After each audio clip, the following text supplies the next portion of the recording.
Welcome to another live episode of the Wisco Fanatics Show, where we discuss the Packers, Bucks, Brewers, Badgers football, and basketball from an optimistic perspective. Wisco Fanatics is brought to you by Cardboard Legacy, Wisconsin's most complete sports card shop. Buy, sell, grade, and consign all at their location in Oshkosh. Welcome, everybody. The day is finally here, the day we've been talking about. It is time for the 2024 Milwaukee Brewers season primer. And boy, oh boy, do we have a lineup for you. Tyler did a little bit extra work than me because I was busy with work, doing my duties for the government.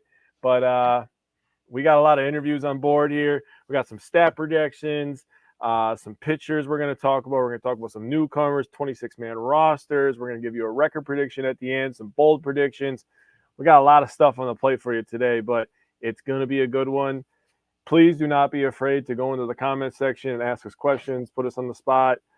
Give us your cause for concern with anything that we're saying. Give us your opinions. We love that. We want the comment section to fill up and go fast. But we're live. How you doing, buddy? Are you excited, man? I'm excited. We've been working on these. I mean, we recorded our first interview almost 2 weeks ago, 10 days ago. Yeah, with Javik. So yeah, it's been a lot to put into it. And here we are, and we're talking Brewers for the next probably 2 hours. Yeah.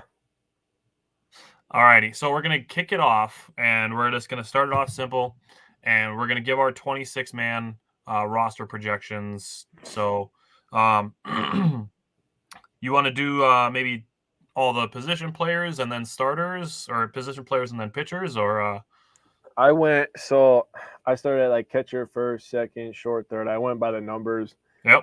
Without pitcher, obviously, and then I went bench because I think there are going to be a few bench, and then I did starting pitcher, relief pitcher. So, what up, Taylor? How you doing, buddy? So let's let's start off with catchers. All right, let's start off with catchers. I'm going to go ahead, and I thought about it really hard, and I was this close to saying that Eric Haas gets a roster spot, and I'm still like, he's tough. He's tough. Like, I really want to see Eric Haas make the roster, and spoiler alert, we're going to get into this with Vinny Rottino. I couldn't put him on. I wanted to so bad, but I couldn't do it.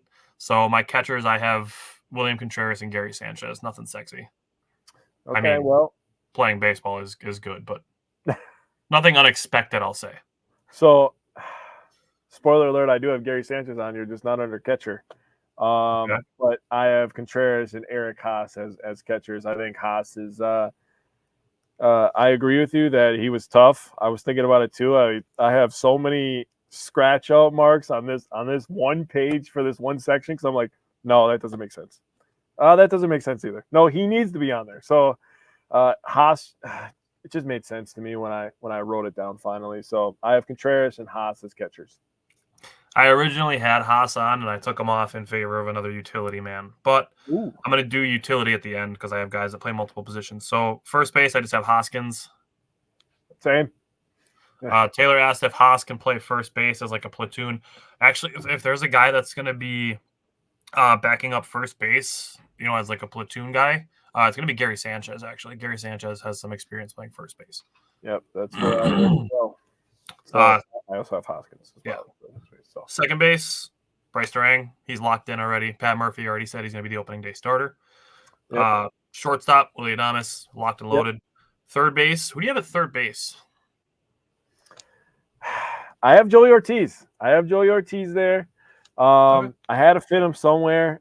He's got a good glove, and I feel like the Brewers really put an emphasis on defense more than other teams have in this state, in my opinion. Mm-hmm. But they're very good at it. Obviously, they're very good at coaching it. That and pitching is like the two things that they're the best at, in my opinion. So I feel like just because of the defense, man, he gets on there.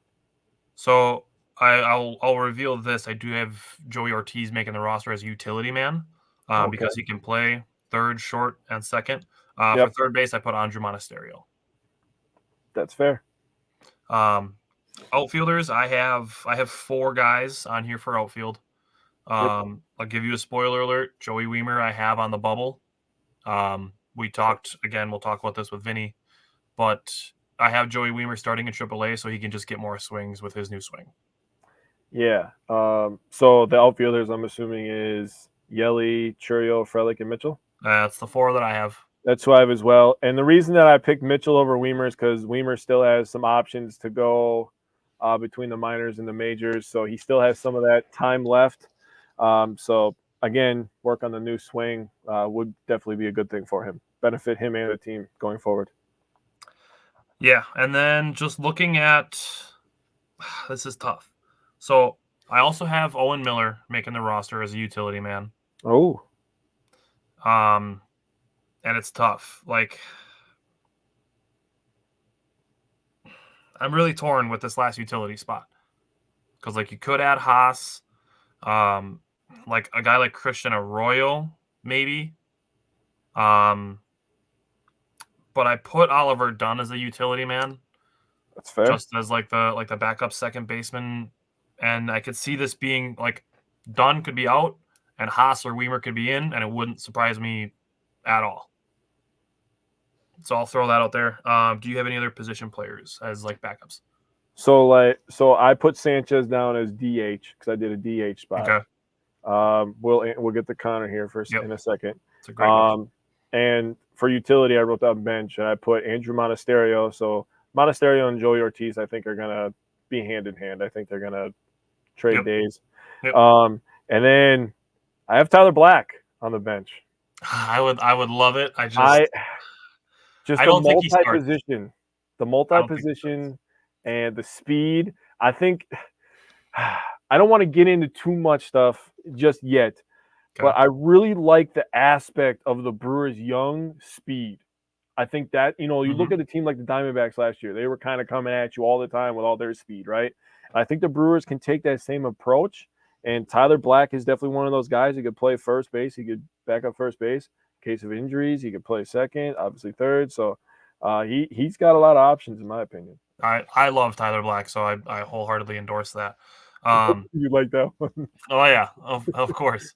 And a high on base guy is the other thing, too, is guys to get on base is the big thing.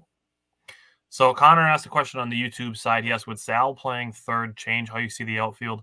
Absolutely. If Sal were to get a couple more, opportunities at third base, that Pat Murphy is considering using him there even 2 or 3 times a week, then yes, I would move Joey Wiemer to the roster, and that would take out either Oliver Dunn or Owen Miller. I think Joey Ortiz is more likely to be given more innings than a couple of guys who are just, veteran utility guys. Yeah. 100%. I think Wiemer would definitely just bump right up into that major league roster spot. And then obviously that gives you more flexibility. The thing with this roster is the flexibility is insane, dude. It is insane. So many guys can play so many positions. Like, even, you go back a couple of years, like it was difficult for a guy to play right field, left field, or right field and center field. Like that was kind of something that wasn't a thing either. So we need a reliever. Doreen said we need a reliever and a pitcher in rotation. So I'm going to say this. I honestly don't think they need to get one. I think the people wanting one is just for some name recognition, I think. The Brewers have options, even with the Devin Williams injury, which is really unfortunate. Yeah. It sounds like it's going to be about 3 months for Devin Williams. But we can get into pitchers right away, and then we can talk about guys that are options even outside of these guys that we're going to talk about. But I'm going to throw this out there. I have the Brewers starting with a 6-man starting rotation. And I'm going to throw this out there as well after I name my 6 starters. Freddie Peralta, Wade Miley, Jacob Junis, Colin Ray, Aaron Ashby, and DL Hall. So I have those guys starting as 6 starters. Now, Joe Ross is also a guy that could give you starts, and so could Jansen Junk. Jansen Junk I don't have making the roster. I do have Joe Ross on as a reliever, kind of like a Bryce Wilson, where he came over from Pittsburgh. He was previously a starter, and I have him in the bullpen. Now, another guy to keep a very, very close eye on is going to be Robert Gosser, because Pat Murphy was just asked about him after he pitched yesterday, and Pat Murphy brought up the fact that the Brewers have 2 stretches of 13 days straight in the month of April. So if I were a betting man, I'd be putting a lot of chips on Robert Gosser making his debut in April, just not on the opening day roster. Yeah, he just I almost was like, I was this close, dude. I had the pen hovering above the paper, man. I was like, he's got to make it, dude. Because I was looking at the schedule as well, and I was like, bro. And I did 6 starters as well, but for Ashby and for Joe Ross, I put starting pitcher / relief pitcher because they will kind of play both roles, in my opinion. Yep, They'll be long relievers, plus they'll make some starts. So I also have Freddie, Wade, Colin Ray, Joe Ross, Aaron Ashby, and DL Hall, because DL Hall is going to be a starter and Aaron Ashby is going to be a starter. So, okay, so this is where we get into this situation. I have Abner Uribe, Bryce Wilson, Hobie Milner, Joel Payamps. Those 4 are locks for sure for the relief relief pitchers. I also have Elvis Guerrero making the roster. Yep. He spent enough time in the majors last year that I think he'll be able to handle it. And then with Devin Williams going out, I added Tiago Vieira. Now, there are several other guys that can factor into this as well. Trevor McGill being one. J.B. Bukowskis being another one. Those are 2 other guys that could be called up as relievers as well. This is a Brewers show, Todd. We're talking about the Brewers. Todd, if you think it's Super Bowl or bust, you better worry about just beating the Packers first. So I'm going to say now back to the Brewers. All right. So Trevor McGill and J.B. Bukowskis, 2 other guys to keep an eye on as potential relief options should the Brewers need to call up another pitcher. And some of these guys, like Elvis Guerrero, is a guy who can go up and down. I think even DL Hall for sure has options. Tiago Vieira, I think if he doesn't make the roster, he has to be released. But there are guys that can be sent down. And like I said, keep a very, very close eye on Robert Gosser to make his debut in April, even though he won't be, in my opinion, on the opening day roster. So is there anybody else you have for relievers that you want to throw the names out there? I had pretty much the same list, except when I had to scratch off Devin Williams' name, which really hurt me in my soul, I added Trevor McGill. I think that he makes it. He's another high leverage guy, can go in basically any inning, 6th, 7th, 8th, 9th, and he could give you that gas. Same thing with Abner Uribe. Hobie Milner is obviously a stud. We love Hobie Milner. Joel Payamps is a beast. Elvis Guerrero as well. Bryce Wilson is just Mr. Under. If Hobie Milner didn't exist, I think that Bryce Wilson would be Mr. Underrated. But man, call him Mr. Reliable, Mr. Consistent. What a freaking roster the Brewers have put together here. Really underrated in my opinion. A lot of people just kind of overlooking them, thinking that just because we lost Corbin Burns, we're just going to nosedive off a cliff, which is absolutely not true. This roster is built to win. They have everything that you need, and I think that Pat Murphy's going to do an excellent job. And yeah, I'm very excited for Gosser to make his debut. Me too. I'll throw this out there is with the relief closing situation. And Connor is asking right now, who do you guys see taking the 9th in closing situations? Pat Murphy was asked this question, and the analogy that he gave was the fireman's helmet. And basically everybody's going to wear it, and it's going to be different guys that wear it. So when you bring up Trevor McGill, he's a guy that could wear the closer hat. Yoel Payamps could wear the closer hat. Yes, I mean, shit, in a vacuum, Elvis Guerrero could finish the 9th inning. Abner Uribe is the guy they're going to be grooming for that position when Devin Williams is no longer a Brewer in a couple of years. Yep. So Abner Uribe is absolutely a guy they might want to just try to get experience at that right away because they're going to groom him for that position. I trust Hobie Milner with any job under the sun when it comes to pitching a baseball. Same. That dude, so reliable. So I mean, pretty much anybody that you want to throw out there, and I think even Bryce Wilson got a couple multi-inning saves last year. He did. He ate a lot of innings for us, man. And the thing about Bryce Wilson is, not shockingly, especially on Facebook, groups, Bryce Wilson would get knocked around for one game, and then people would be like, he sucked.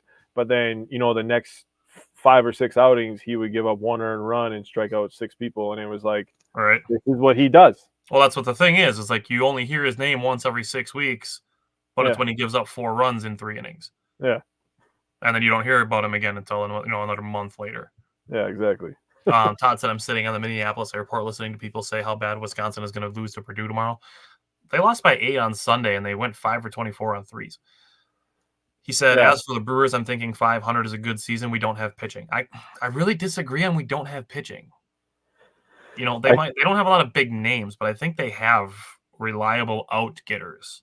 You know, I think the Brewers aren't going to strike as many guys out as they did, you know, in previous seasons, especially with Brandon Woodruff probably not coming back until September, maybe. Well, But they have guys that can get outs. and then on top of that, Tyler, what were we talking about a couple weeks ago? We were kind of planning this, and we're doing interviews, and then Tyler and I usually stick around for another 20, 25 minutes and just shoot the shit, right? And, you know, we're talking about how, you know, people don't respect the Brewers' defense. They don't take that aspect into it when they're talking about the pitching. So when you're talking about guys like D.L. Hall, who has nasty stuff, he has strikeout stuff. You have a guy like Robert Gosser who's going to be young, right? And he's gonna take his lumps early on. But, you know, a good thing for him is he's going to have an experienced defense behind him where, you know what, he may give up a hit, but we're going to cover those gaps in the outfield. Yep. We're going to cover those gaps in the infield. So, I mean, you got to take the defense into a factor as well. Freddie's going to eat a lot of innings. Wade Miley is a veteran, dude. That guy's going to go up there and he's going to be a horse. Colin Array did a tremendous job for us last year for what we asked him. People need to put a little bit of respect on Colin Array. Agree. I know I went through it a lot last year, but right. You know, the thing that, you know, he's going to have a full off season this year with us, and that's going to be a completely different scenario for him. And, you know, people forget about how good Aaron Ashby's stuff is too. So let's not forget about that. I think the Brewers have guys with some stuff, and we got to respect the pitching lab, man. That's absolutely.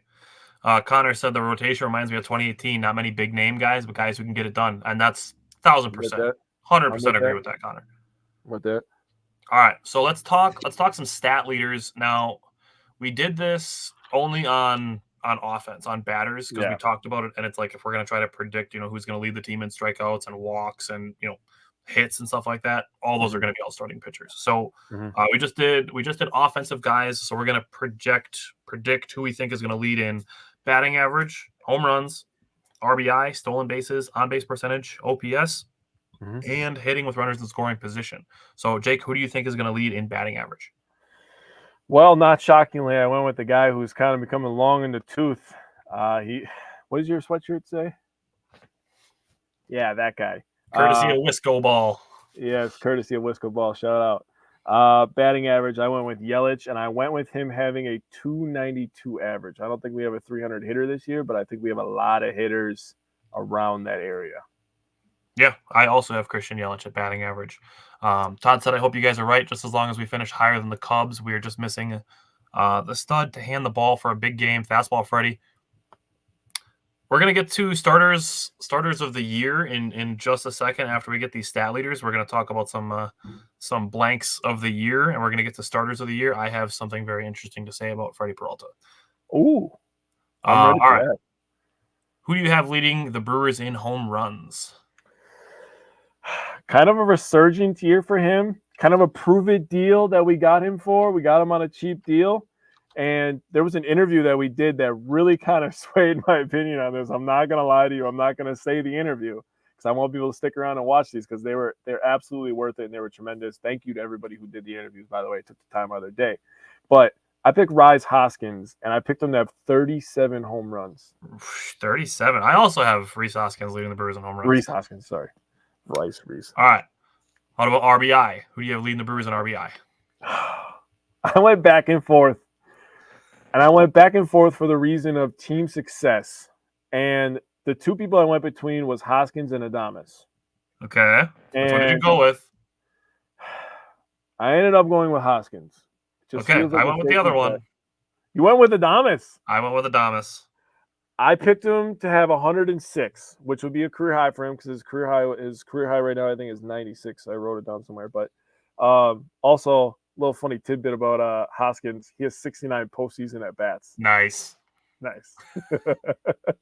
But if Adames has 100 RBIs, the Brewers are going to win 95 games. Dude, and here's my thing. So I'm currently seeing Willy Adames batting 5th in the order. I can see and that. Looking at the way that, and I know we don't do a ton of stat predictions with spring training, but it looks like Garrett Mitchell might be the leadoff hitter, and Christian Yelich might be batting 3rd this year. So if they do something like that and they go Mitchell, Contreras, Yelich, Hoskins, Adames, I think there's just going to be too many guys on base with opportunities for Willy Adames to knock them in. Yep. So I went with Willy Adames for RBI. Stolen bases. What do you have for that?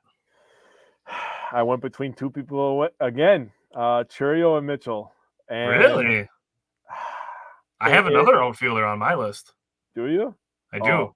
Probably a Mamma Mia. But No.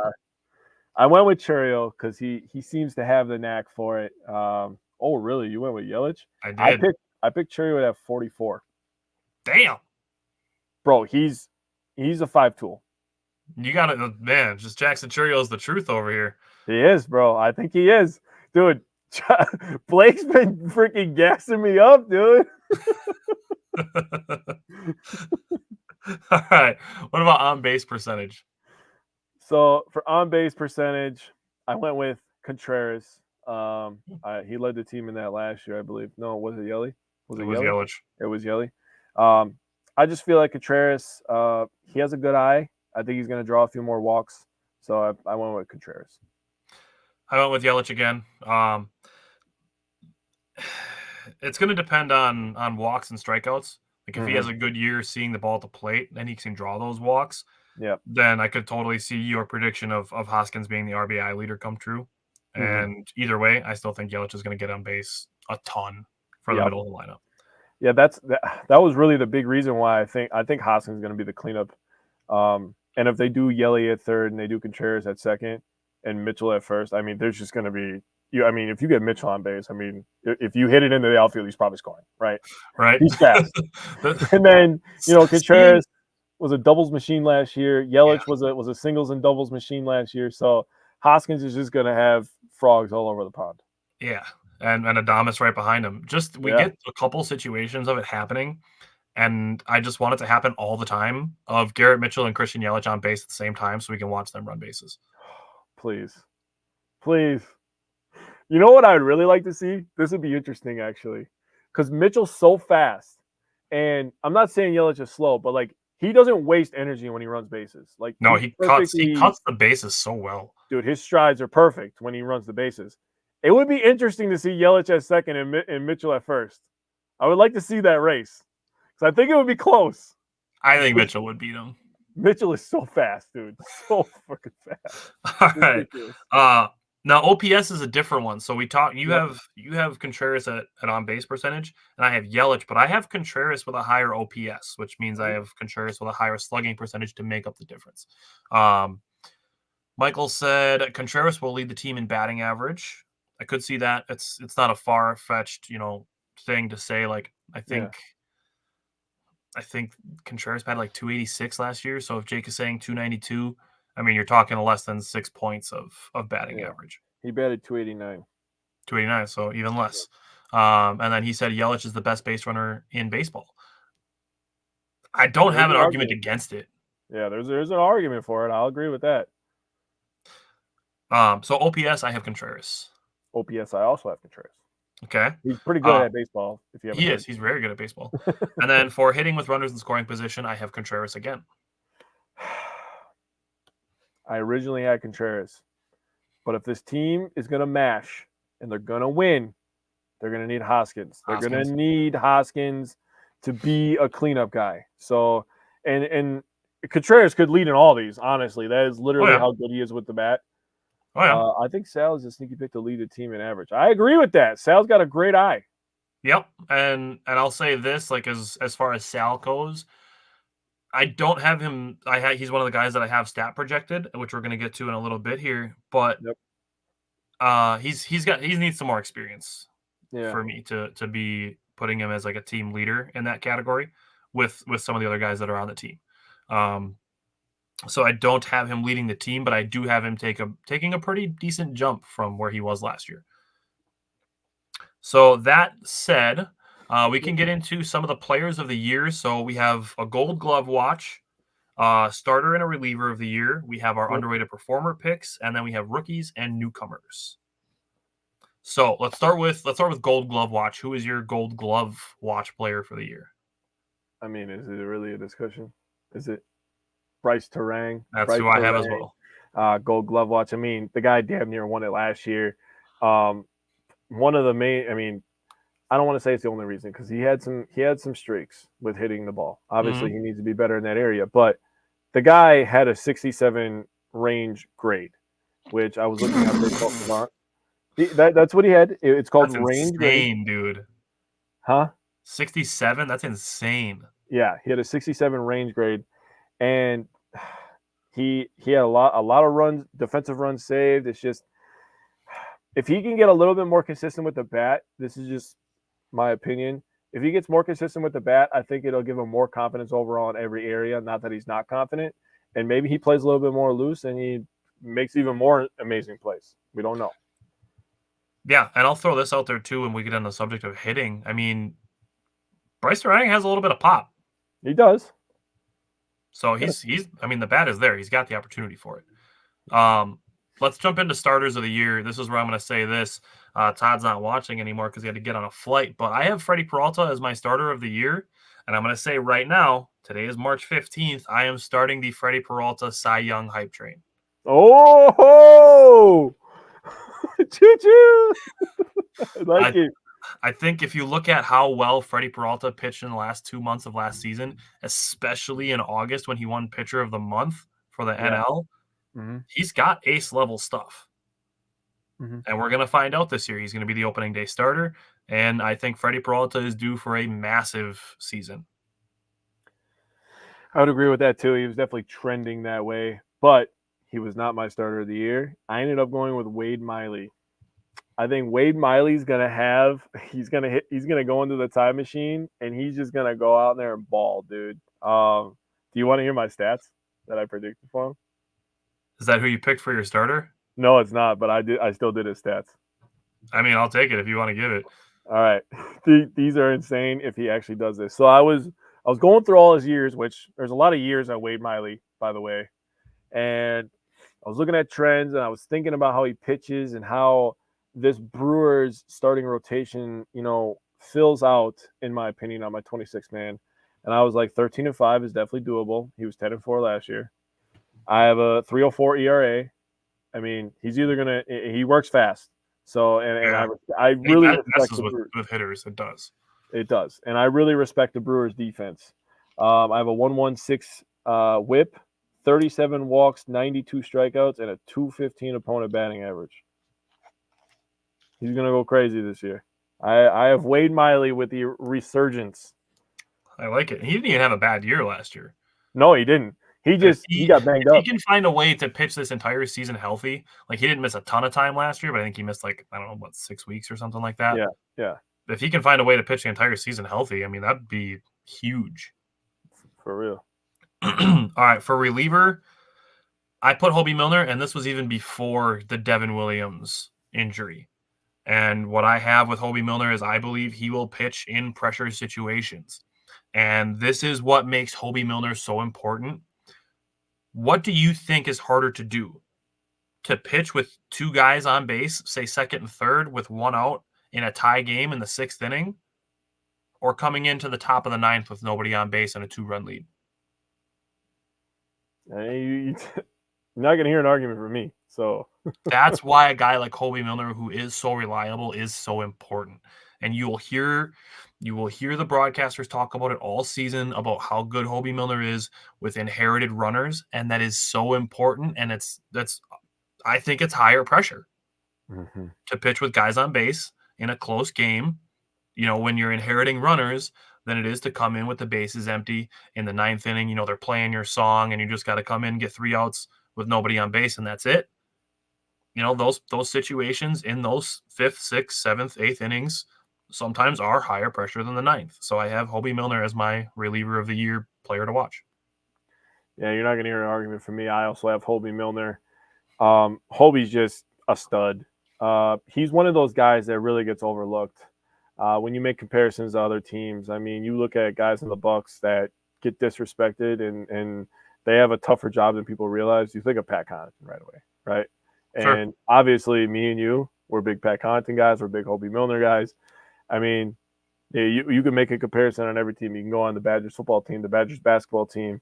Yep. On the Badgers basketball team, a guy that gets overlooked. I mean, he's a star, but he gets overlooked about his impact. And I talked about it a lot on Wednesday, and we saw it at the beginning of the game today. Was Chucky Hepburn? His impact on the court is really overlooked, but because he doesn't score 20 points a game, people don't respect him enough.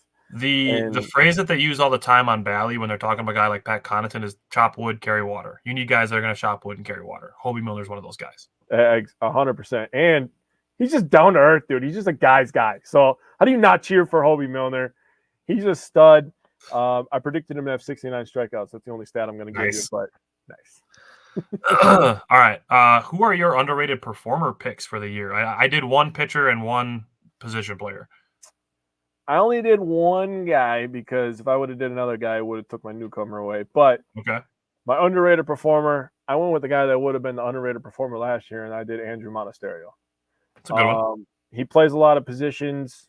You pointed it out first, and then everybody in America started realizing it. But the smile, man. I mean, that alone makes him underrated performer because having happy people around you makes you happy, makes you play better, makes you looser. And he was pretty good last year. He went through his struggles batting-wise, but he also went on some crazy hot streaks. And again, multi-position, so he allows, Pat Murphy, the new Brewers manager, I guess I should say with quotations, to have a lot of flexibility, but absolutely cannot replace guys like this. It hurts when they leave. Yeah, and we're going to talk about it with one of the guests that we had on that we interviewed. We're going to talk about some of those impacts. For underrated performers, first of all, I put Elvis Figueroa. He's just another one of those guys who is going to pitch in. He's going to pitch in those games where, you're not gonna talk about him because he's not going to pitch the high leverage and he's not going to be the starter. So he's just going to be one of those guys, and then the bullpen took care of the rest of the game. Like he's going to be one of those guys that's kind of, not brought up a lot, but a guy that's necessary. Yeah. And then as a position player, I'm going to throw a Joey Wiemer. Oh, now this is a big if Sal Frelick does end up playing some third base during the regular season, Joey Wiemer is going to be an important part of the outfield. Now, also, I do think that Christian Yelich will get some chunks of time at DH to try to preserve his back. He will. So that, those two things combined, if you get into a situation where, say, you're starting Sal Frelick at third base, or maybe you're looking to switch, a right-handed bat in, and you bring in a Joey Wiemer, you can use Sal Frelick to replace him, and then still have guys in the outfield, and you can use Sal Frelick at third base as a defensive substitution. Mm-hmm. And if you bring Joey Wiemer into a game late, you have the defense that you've been talking about. Mm-hmm. Joey Wiemer, we saw it last year. He played fantastic defense. Dude, he's borderline Gold Glove too. That's totally fair. So as an underrated performer pick, I do have Joey Wiemer on the bubble of the roster, but over the course of the season, he's going to spend a lot of time, if not most of the time, on the major league roster. And because Jackson Chourio is the new shiny toy, and we're hoping to see a healthy Garrett Mitchell, and Sal Frelick is the Italian stallion that's super fun to watch. Yeah. And then Christian Yelich, who had the resurgent season last year, Joey Wiemer could kind of get lost in the shuffle. And I just want to throw it out there to see guys that could be a underrated performer. All right, so we have rookies and newcomers. So let's do rookies. Who's your rookie player to watch for the year? I mean, Jackson Chourio. Yeah. It's you want to be like different, right? But there sometimes they're just like there's answers right in front of you. Like this is the answer, and Jackson Chourio being the second or third, whatever goddamn list you look at, rated, minor league player in all of baseball. I mean, it's hard not to get excited about that, especially for a small city like Milwaukee, right? Yep. So I have written on here that Chourio is the easy answer. I just want to throw this out there. Keep an eye on Joey Ortiz. Yep. Just going to throw that out there. Newcomers. I did a pitcher and a position player. So who are your newcomers to watch for the year? So I actually picked is he technically still a rookie? I believe he is. I picked Joey Ortiz for my newcomer because I feel like he has he has a role on this team that's etched out. And when I think about Joey Ortiz and I talk about defense a lot with this team, he just feels like a Brewer already to me. Kind of like how Tucker Kraft just fit right into the Packer, nation. He likes to hunt, he likes to drink beer, and he likes to run people over and score touchdowns. I mean, that's perfect, right? And you think about Joey Ortiz, the guy likes to get on base, he likes to play defense, and he just seems like a cool guy to just have a conversation with, honestly. So I picked Joey Ortiz, play multiple positions, and you know what? I think Brewers fans need him and DL Hall to hit to kind of calm him down from the Corbin Burns stuff too. So the newcomer that I put on is DL Hall, his trade mate. Ah. So for a newcomer to watch, I put DL Hall, and then obviously Reese Hoskins is going to be a really important part of the season. Yes, sir. Yes, sir. All right, so we're going to talk some stat projections here, and then we're going to get into playing the interviews that we've done over the last week. So we each have 2 position players and then 1 starter and 1 reliever. Jake, tell me who your 2 position players are, and then give me the stats you have projected for them. All right. So the first person that I picked was actually Jackson Churio. Oh, nice. Excuse me. Connor said that Ortiz is also a Packers fan. Dude, see, it feels right when I was watching his interviews. I was like, bro, he feels like a Brewer, dude. So just feels right. I picked Churio.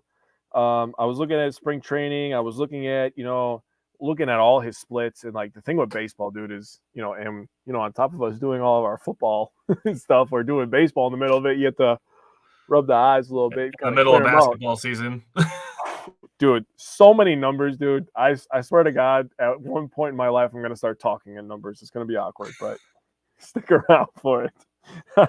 So with looking at it, there's actually a split when you split up his stats versus older pitchers and younger pitchers because of, the minor league baseball stuff. But I'm not going to get into it. I just thought that was really interesting, and I had to say that part. I wrote it in here to remind you. So for 2023, this guy's going to go ham. Okay. 2024? What's that? 2024? 2024. Sorry, I wrote 2023 stats right here. Sorry, I was reading 2023. So 2024. So he's going to hit 280. Oh, yeah, just wait. He's going to have a 383 on base. Damn. A 465 slug. An 805 OPS. 22 home runs. 71 RBIs, 44 stolen bases. I already told you that number, and 26 extra base hits outside of home runs.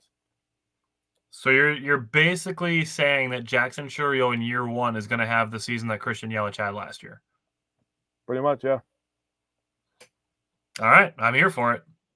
I mean, a couple points down here and there, but right.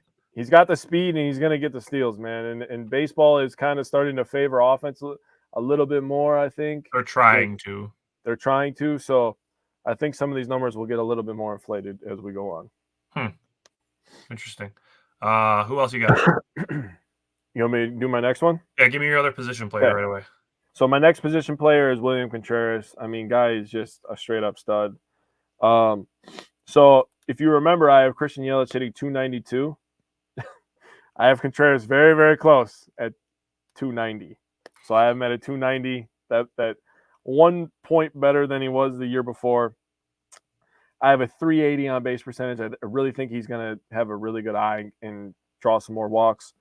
A 470 slugging percentage, an 844 OPS, 61 extra base hits, 20 home runs, and 84 RBIs. So I think he's going to absolutely rake this year. I don't think any of those numbers are egregious, by the way. I think that all sounds good. Definitely in the wheelhouse for William Contreras. You want to do your position players yet? Yep, I'm going to rip mine off. Okay. So I picked a couple of young lefties. I have Sal Frelick and Bryce Terang. I based my Sal Frelick projections on 558 plate appearances. So I have Sal with a 268 batting average. That's a tick up. I think he was at 246 last year, I want to say. Yeah. A 345 on base, a 390 slugging for a 735 OPS. I think that's pretty respectable. That's honestly like Tyrone Taylor's career numbers there. So Sal Frelick's first full year in the big leagues, if he's already on pace with Tyrone Taylor was giving, that trade is not going to bother us. Yep. Agreed. I have him down for 26 doubles. A lot of that's going to be hustle, and he's going to slap some balls to left field that are going to just get down there, and he's going to hustle over to second base. Yep. I have him down for 9 home runs, Okay. 60 RBI, and 25 stolen bases. I can see it. And then I also threw in walks 53, strikeouts 81, and 66 runs scored. Okay.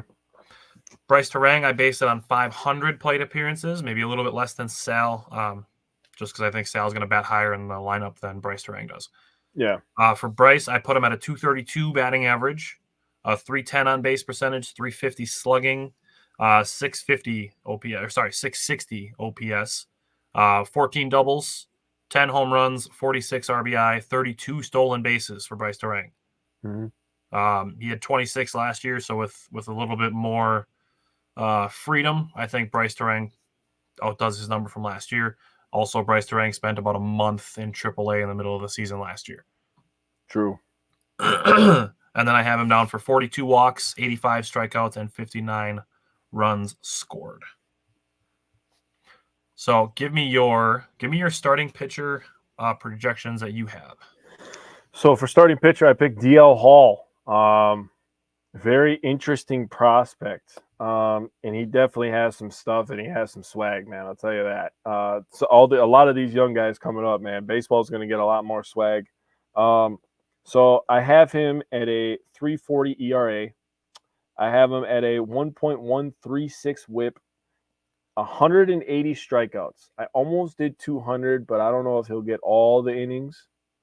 I know he's going to get a lot of starts, but I think that he'll switch in between here and there. I have him at 44 walks, which isn't a high number. It could have been higher because he does have some control issues from time to time. But I'm trusting the Brewers, just like the defense. I'm trusting the Brewers pitching lab, man. And I'm just gonna go with it and see how it goes. And opponent batting average, I have at 232. I did Freddie Peralta, and like I said, I'm starting the Freddie Peralta Cy Young high train. Mm-hmm. So I have him for 56 walks, for 213 strikeouts, a 213 opponent batting average, a 113 WHIP, and a 297 ERA. Oh, damn. Okay. Dude, big things for Freddie Peralta. He's going to be a monster this year. I mean, hey, I'm on board. I'll have to stop screwing his name up at some point, but Yeah, right. Stop calling him Willie.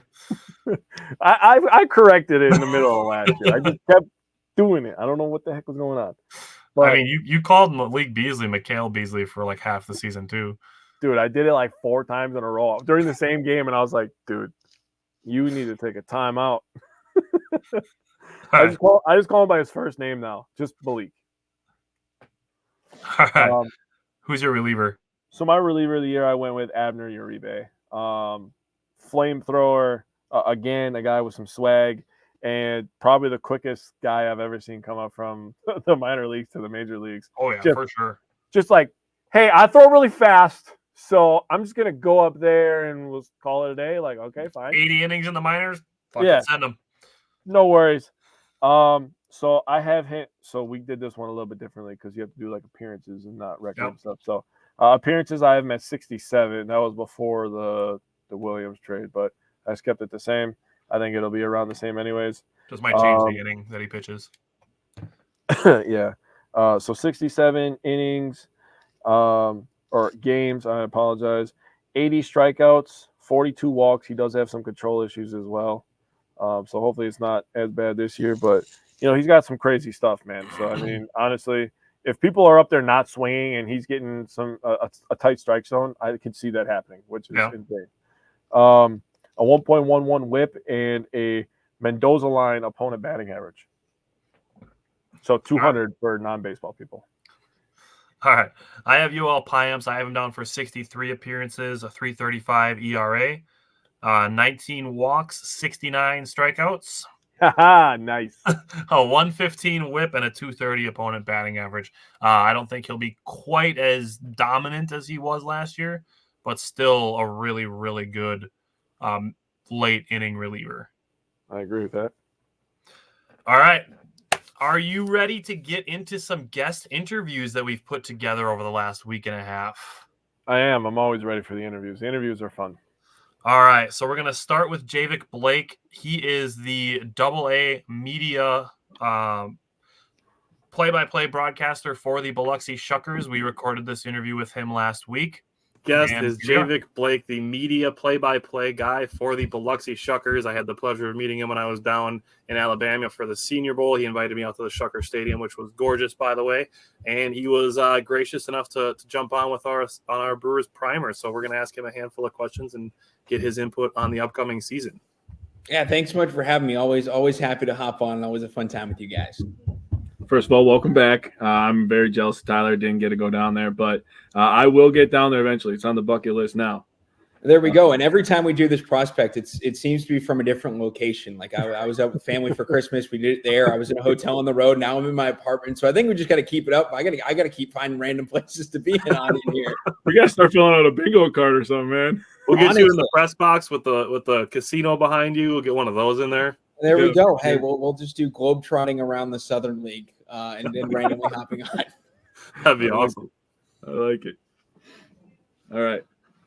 So far into spring training, we're going to talk some Brewers now. So far into spring training, who's a prospect you see trending towards the roster? Well, I don't know if it was for the roster, and as of the day of recording it, the first cuts have been made of spring training. But the guy who really impressed me was Brock Wilken. It's ridiculous what that man did early on in spring training. Now, I know there was no shot he was ever making the big league roster. Like if he hit 1,000, maybe, but nobody's ever hitting 1,000 in spring training. But I think a guy like Brock Wilken is really a guy that pops off the page, not so much to make the big league roster, but just a guy that has announced like, hey, he's here with the Brewers. And for this to be his first spring training and for this to be upcoming his first full season of minor league baseball, to do what he's done early on in spring training is just incredibly impressive. And he was a guy that we had at the tail end of last year in Biloxi.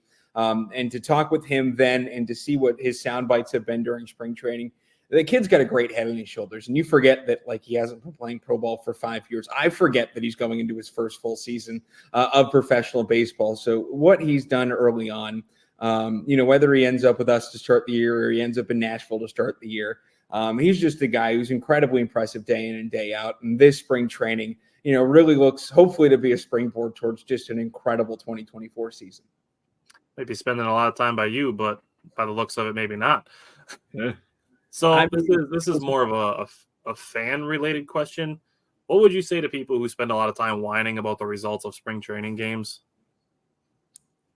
Don't. It's really easy. Don't. I mean, it's one of those things where the only big thing in spring training is making sure everybody gets their at-bats, all your arms are ready to go, and knock on wood, nobody gets hurt. That's the biggest part about spring training. It's all about getting fine-tuned for the season. And wins and losses are whatever. I'm excited when it gets late in the games and I'm seeing the guys that I saw last year in Biloxi, who I had with me last year in Biloxi, getting the chance to play and getting a chance to showcase their stuff on the big league side. And whether it's wins or losses, it doesn't matter. Really it's all about getting ready, making sure ready to go. World Series aren't won in April or aren't won in March, February aren't won in February.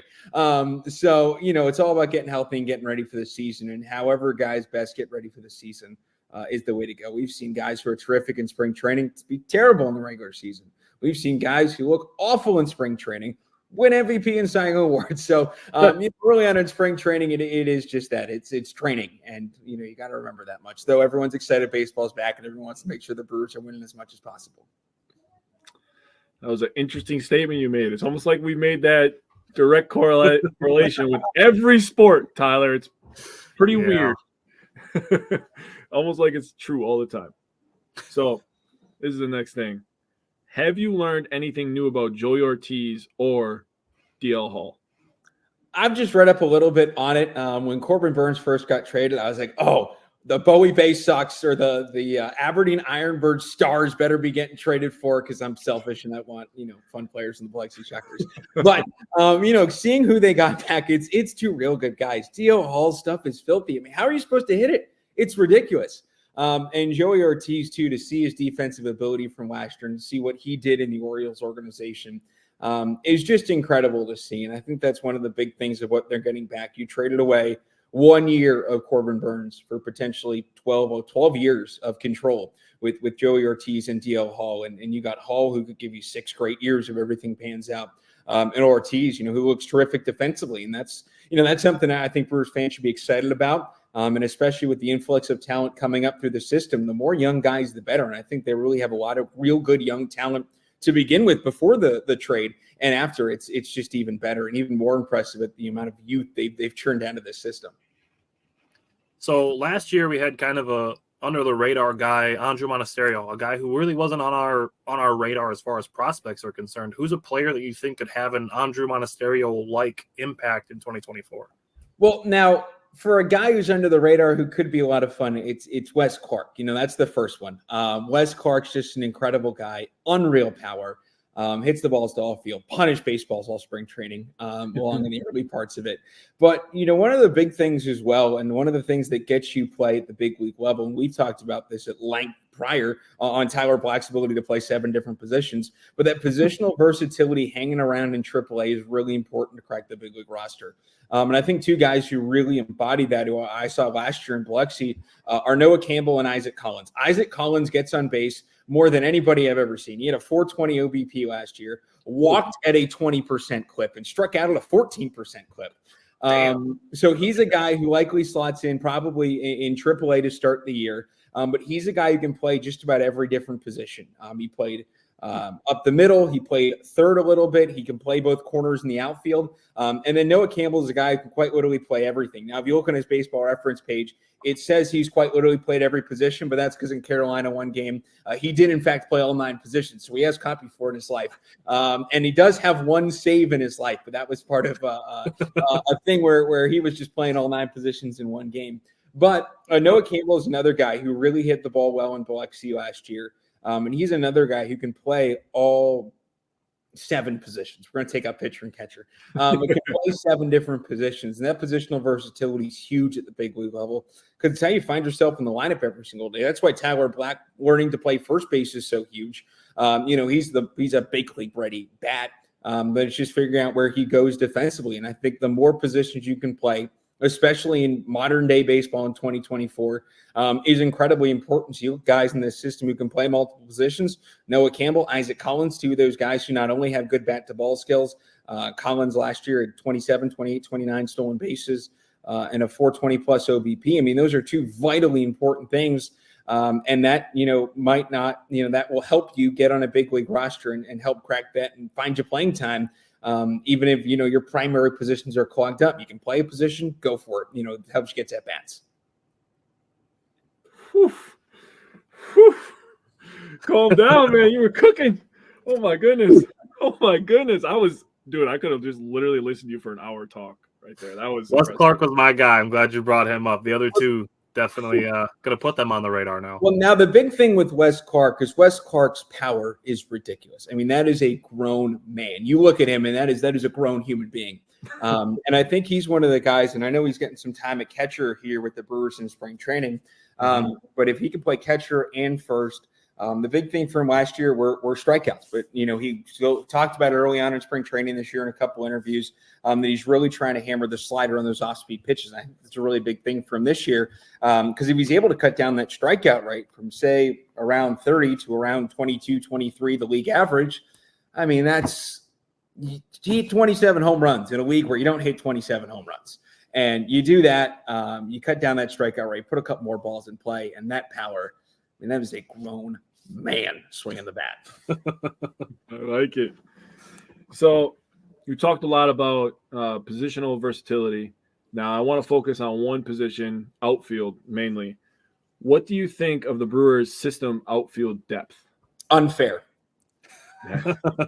Unfair. It's ridiculous how many they have. I mean, you look at it and you're looking at who you play in the outfield this year if you're the Brewers, and you look at who's going to be in AAA.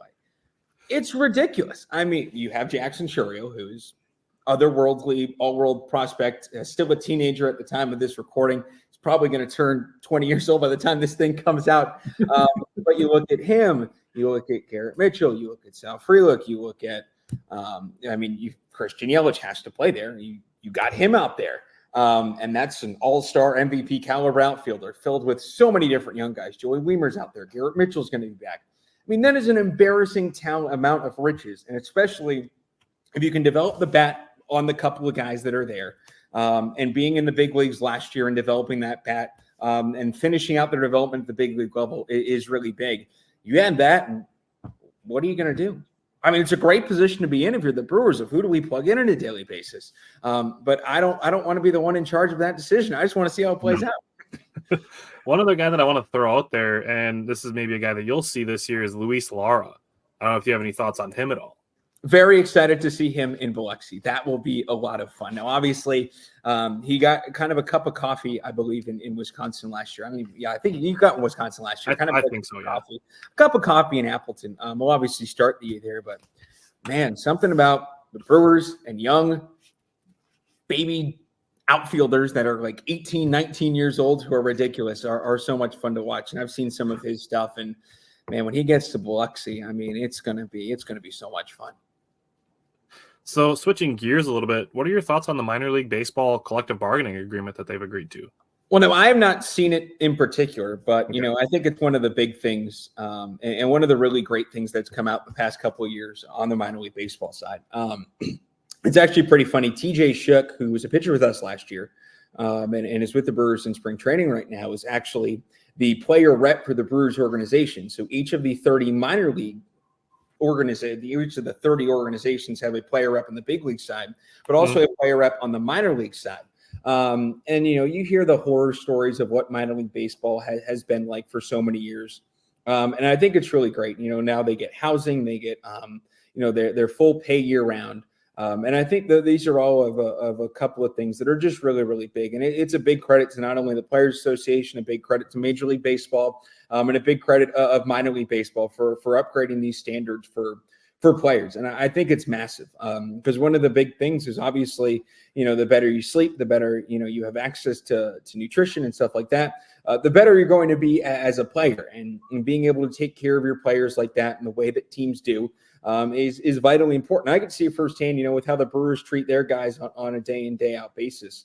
And I think it's part of the reason why so many of these guys are so talented in their system. Not only are they great players, but when you're treated really well, when you're surrounded by great people, and when you're taken care of in a really good way, that all plays out on the field. You know, you're allowed to not have to worry about the other things and just go and play baseball. And when you're able to do that in the mental side of things, I mean, that's so massive. And, you know, speaking of the mental side too, this doesn't even have to do with the CBA, but the Brewers do imply like mental health coaches on their minor league staff and on their major league staff. And for the Brewers to do that is just incredible to see. As again, the better you are mentally, the better you're going to be as a player. And be able to see that on a day in, day out basis is just incredible. Well, and this is just my opinion. I'm sure you guys will agree, but in my opinion, baseball is the toughest mental sport in all of the major sports. You got so many variables to think about. I mean, just think about going up to bat, right? And you're trying to hit a slider, and the arm angle is exactly the same as the fastball. I mean, you got to be able to mentally see a little tick in his hand, and it's incredible what these guys can do. I could not do it, and I will never try. But that's why I want to embarrass myself. Either. So there's a lot of guys that do want to do it, and they're going to be in AA this year, and you're going to be in AA this year. So I want to know, we want to know, everybody wants to know, who is the player you're most excited for in AA this year? We're going to tick off the big three right now of the potentials. Jacob Mizorowski, Brock Wilken, Eric Brown Jr. Without a doubt, those guys will potentially be with us. Miz finished out the season last year before he got shut down. Wilken was with us for the final week. Same with Eric Brown Jr. And those are three guys who I would expect to probably be with us to start the year. But there are a couple just really fun under-the-radar guys that the Brewers have signed either over the offseason or have just had in their system that are going to be really fun. There's one guy that we potentially will have whose name is Nick Merkel. His nickname's the Big Mammal, and he throws a hammer knuckle curve. I've never seen a hammer knuckle curve. He posted, I forget who it was, somebody on Instagram. I think it's at Brewers Farm, posted a video of him, and it's downright disgusting. I'm like, what are we doing? So to see him will be really, really cool. And we'll have a couple of guys up from High A this year that finished the year out in Wisconsin. A couple of guys in the bullpen side of things. The Brewers have made a couple minor league signings. Guy like Chavez Young, who leads all of minor league baseball in outfield assists since he was signed back about 6-7 years ago. He was with the Pirates last year, split between AA and AAA. Ernesto Martinez will likely be back with us in AA, and Ernesto's just a ball of fun. And honestly, I'm really excited this year to just work with our new coaching staff. Joe Aralt's our brand new manager this year, and just from a brief interaction with him when he went to the ballpark to drop some stuff up before he headed out to Arizona, and everything I've heard from everybody in Appleton is that guy's just going to be a joy of fun to see and to work with throughout the year. So on the player side, it's going to be a lot of fun. We're going to have a lot of fun guys. Caleb Bowman will likely be back as well. He's one of the greatest stories in baseball. He was pitching professionally in Germany 2 years ago, and he's pitching in AA.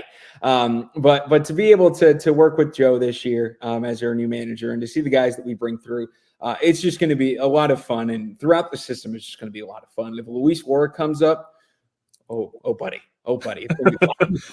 I'm going to preface this by saying I know I'm getting ahead of myself, but he's doing things that like Jackson Chourio was doing before he was getting to where he is. He was. And I think one of the big things, though, is just constantly asserting yourself at the level. And I think that's super important. And the big thing is, and this is for anybody who's coming up to AA this year from High A, that jump and that gap between High A and AA is so big. So not only do you have to assert yourself in High A, but you have to assert yourself in AA. I mean, heck, we saw Jackson Chourio and Tyler Black both struggle in AA. Xavier Warren's another guy who struggled in AA before he hit 325 the rest of the year, starting on August 1st. Had I looked at his numbers on Fango. It was like a 160 WRC plus, and I almost fell out of my chair. But you have those guys who struggle, who are really good players, who those struggle a little bit adjusting to AA just because that jump is so big. So I think for Laura, he's a guy who the Brewers, again, like Chourio, like Caro, have the luxury of taking their time. And I think that's something we'll see from them this year. But selfishly, Laura up in AA would be a lot of fun. But I'd like to see Laura do good things in High A, and Chris Merring and Appleton having a little bit of fun with Laura up there before he makes his way to AA, and hopefully a very long time in the big leagues. For sure. So I had the pleasure of helping break the news of the King Cakes being the Shuckers alternate mascot for 4 games this year.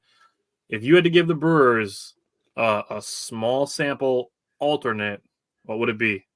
So I was thinking of this because obviously the big ones would be like the cheese curds or the brats or something like that. But I was like, but what's something that, like, if you live in Wisconsin, you would absolutely love? And as someone who lived in Wisconsin for a summer working in Fond du Lac, I was like, what about you just do full out spotted cow alternate jerseys? Just full on spotted cow for your alternate jerseys. Because I would buy that in a heartbeat. So nice. That would be so unique, so off the wall. But there are so many. Get another sponsor with it right away. Exactly. Just slap a couple cows on there. Take the Udder Tuggers things down from Wisconsin and just write spotted cow. Have you seen? There's I don't remember what city it's from, but they're doing Dairy Daddies. Have you seen that? I did see that in Danville, Virginia. That was interesting. I'm still an Udder Tuggers fan at heart, but that's a name, and it's hilarious. It's absolutely hilarious. I don't know what else I can say about it, like publicly without getting in trouble. It's just so funny. But with the Brewers, I mean, there's so many different things you could do. You call them the fish fries. You can call them.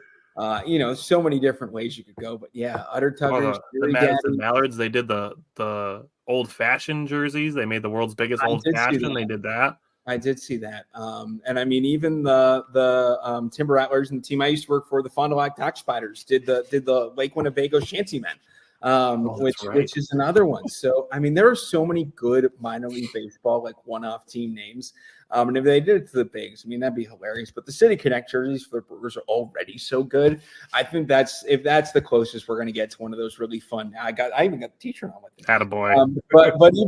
But even if you get one of those are just so fun. But anything to connect to like the local identity and the city and the state, I think is really cool, really fun. And yeah, I mean, plus if you do the spotted cows and everyone walks in, you get a 6-pack of spotted cow on the way out. Oh, sold out game every single time. Every single one would be sold out. You got to give it to you when you're going in the parking lot. There's when you tailgate, you can demolish them before you even walk in. That's smart. That'd be a rowdy crowd. All right, Javik, thanks for being a part of this primer. Really excited for it and appreciate that you could be a part of it. So thanks again for taking the time to hop on with us. No, thanks so much for having me. You guys are an absolute blast. It's always a lot of fun. All right, so there you have it. Our first recorded interview that we had. Javik Blake, he knows what he's talking about, especially when it comes to prospect. Yeah. Obviously, being the AA play-by-play guy. And Javik's super fun to talk to. And he was really cool to meet in person, and I really appreciate him letting me do a show at the Biloxi Shucker Stadium when I was down there for the Senior Bowl at the end of January and the beginning of February. So I really thank him for that. And if you have a chance, and if you are anywhere nearby that you can go see the Biloxi Shucker Stadium. Like, seriously, it is absolutely gorgeous. I can't overstate like how gorgeous of a ballpark it is. It's seriously like right out of a video game. Like, there's a giant MGM casino behind it. A little bit farther down, there's like a Hard Rock cafe casino. So there's like a giant neon guitar, and it's right across the street from the Gulf of Mexico. I seriously cannot overstate like how gorgeous of a stadium the Shuckers have. Yeah. My experience with Blake is he's always been a super down-to-earth guy, always willing to help out or give us a couple extra minutes or a couple extra sound bites, and he always keeps it professional. So I appreciate that about him. We kind of put him on the spot with the Dansville Dairy Daddies, but I put a few people on the spot with it. So in the interviews that we have, there's a couple more. And the next two, Jake hasn't seen yet because I recorded them last week when Jake was at work. He wasn't able to get on these interviews. So the next two that come up, Jake has not seen yet. No, this is going to be awesome. So we're going to start with Tim Dillard, who I had the pleasure of interviewing last week. And as always, Tim Dillard is a lot of fun. He is exactly in person like you think he would be. And interviewing him, he's the same dude. He seems like he'd be a funny dude, and he is absolutely a funny dude. Yeah. For the 2024 Brewers primer, next guy we have is Tim Dillard, Bally Sports extraordinaire, the orange paper man who is, I confirmed before the show, switching to a yellow goldish paper this year. So I want to ask you a handful of questions. I leaned a little more towards pitcher-related questions because we're going to have Vinny Rottino on also as well. I'm going to ask him a little bit more position player-related questions. So You being the former pitcher, I figured I would throw you some pitcher questions. So first off, what did you think of the Corbin Burnes trade, and has your opinion on it changed since it happened? I mean, you can't keep everybody, it's hard to do that. And I think they saw a package put together of players that were big league ready, and they went for it. One thing the Brewers have done a great job of is developing pitchers. And it's not always straight from the bottom all the way to the top. Sometimes they have to go get those guys. People forget Freddie Peralta was with the Mariners, I believe, before he came over. So, like, they see the talent, and then they're like, all right, well, we can refine it and make it better. So I think that's what they were trying to get with DL Hall. So I get it, but at the same time, they'd have to pay him a ton of money. I mean, they will. Seeing what Wheeler got, it's like, ooh, that makes it a little more understandable. Yeah. No, I mean, that's unless you're the Yankees or the Dodgers, clearly, that's the way it goes. And I always find it interesting too that here's a guy that in Corbin Burnes won Cy Young, one of the top. I think he was rated the fourth best pitcher, fourth best starter or something, or second anyway by MLB something. So you have a guy that's one of the elites in all of baseball. And he didn't even know he was being traded, right? Like, he didn't even know. I mean, that just shows, unless you are, I mean, I don't even think, unless you have like a signed 10-year contract or whatever with no trade clauses, like, you don't know what's going to happen or what anyone's going to do. So that just kind of shows you the volatility of being a baseball player. And so I'm sure he would have loved to stay in Milwaukee, but at the same time, he probably wanted a ton of money that Milwaukee's like, we could go get 7 players. And if one of them can put up, semi-close numbers to yours, then we that's good for us. So I get why they did it. And again, if they're not the Yankees or the Dodgers or Red Sox, like this is how you roll. You have to do it on a budget. Yeah, that's tough. Who's a guy you think could be like an underrated performer candidate for the bullpen and for the starting rotation? Let me see. Who would be a good one? Was it Junis that pitched the other day? His slider? Yeah. Pretty remarkable slider. Yeah. And I think he actually threw that thing like 60% of the time last year. So I thought that was kind of interesting. I like JB Bukowskis, honestly. I think his stuff plays. He throws strikes, and they're surrounding him with an amazing defense. I mean, I don't know how they're going to try and use him. I don't know if they just strictly see him as like a, I don't know where he's going to fit. Bullpen's really tight, so I don't really know what they're thinking in terms, but Bukowskis, his stuff just is really good. It's such late movement, low 90s, maybe get up to mid 90s, but it's just a great sinker. This is the sinker that everybody in their mind thinks they have that throws a sinker, and he actually has it. Like the action on his ball is phenomenal. So I could see him doing some really special things, especially you start having that kind of defense around you in the infield. You're turning in, you're a ground ball is going to be an out. It doesn't matter where it's hit. So I would like for him to see more time this year with the crew. Even if it's Sal Frelick playing third base? Yeah, I'm still okay with that. I mean, guy's young. He's got some great tutelage. So he worked out with Dustin Pedroia in the offseason. Yeah, that's pretty awesome. I mean, that's just really cool. And I think all of this stuff starts with a conversation of how can we make this team better? What's it going to look like? And it's risk reward. Okay, well, here's a small risk here. Let's say it doesn't come along like they want. Boom. He's in the outfield. They got Monasterio can play third.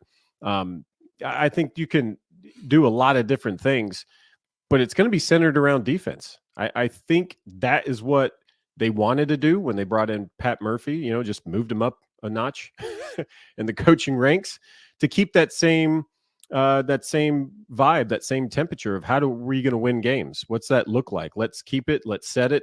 And it's built around defense. And so I think that's what you're seeing. You're going to see some really good infield plays like we saw last year. And so, boom, if you're a sinker guy, like I think Milwaukee's a great place to be. Yeah, for sure. What was your thoughts, your reaction to Brandon Woodruff being brought back? I love Woody. Woody's awesome. Former teammate. Now I get to mess with him as a broadcaster. I'm glad I get to continue to do that. That he's going to be with the Brewers. I texted him right away and just asked, what I'm allowed to share or not share. But he was telling me he had already been throwing. Everything is going great. If things are not going well or progressing at all, I doubt they go out and sign him to a 2-year deal. I think the Brewers kept him and said, listen, we can't extend you this contract, at this time. Let's wait and see. And hopefully we're not going to break any of those ties. It sounds like Woodruff's talked to a lot of teams too. There was a lot of interest, which, my goodness, why wouldn't there be? All right. So to me, I think the Brewers were still involved in that. He didn't share that with me, but I think they probably kept tabs on him.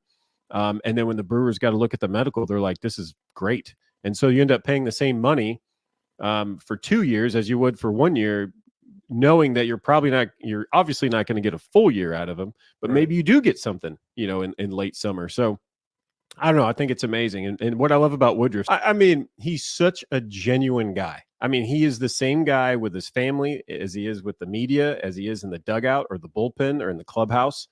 And guys like that, people gravitate towards him. And that's what he does in the clubhouse for the Brewers. He's a guy that people gravitate towards. And now he's reached the level of he has a chance to share all that wisdom with people.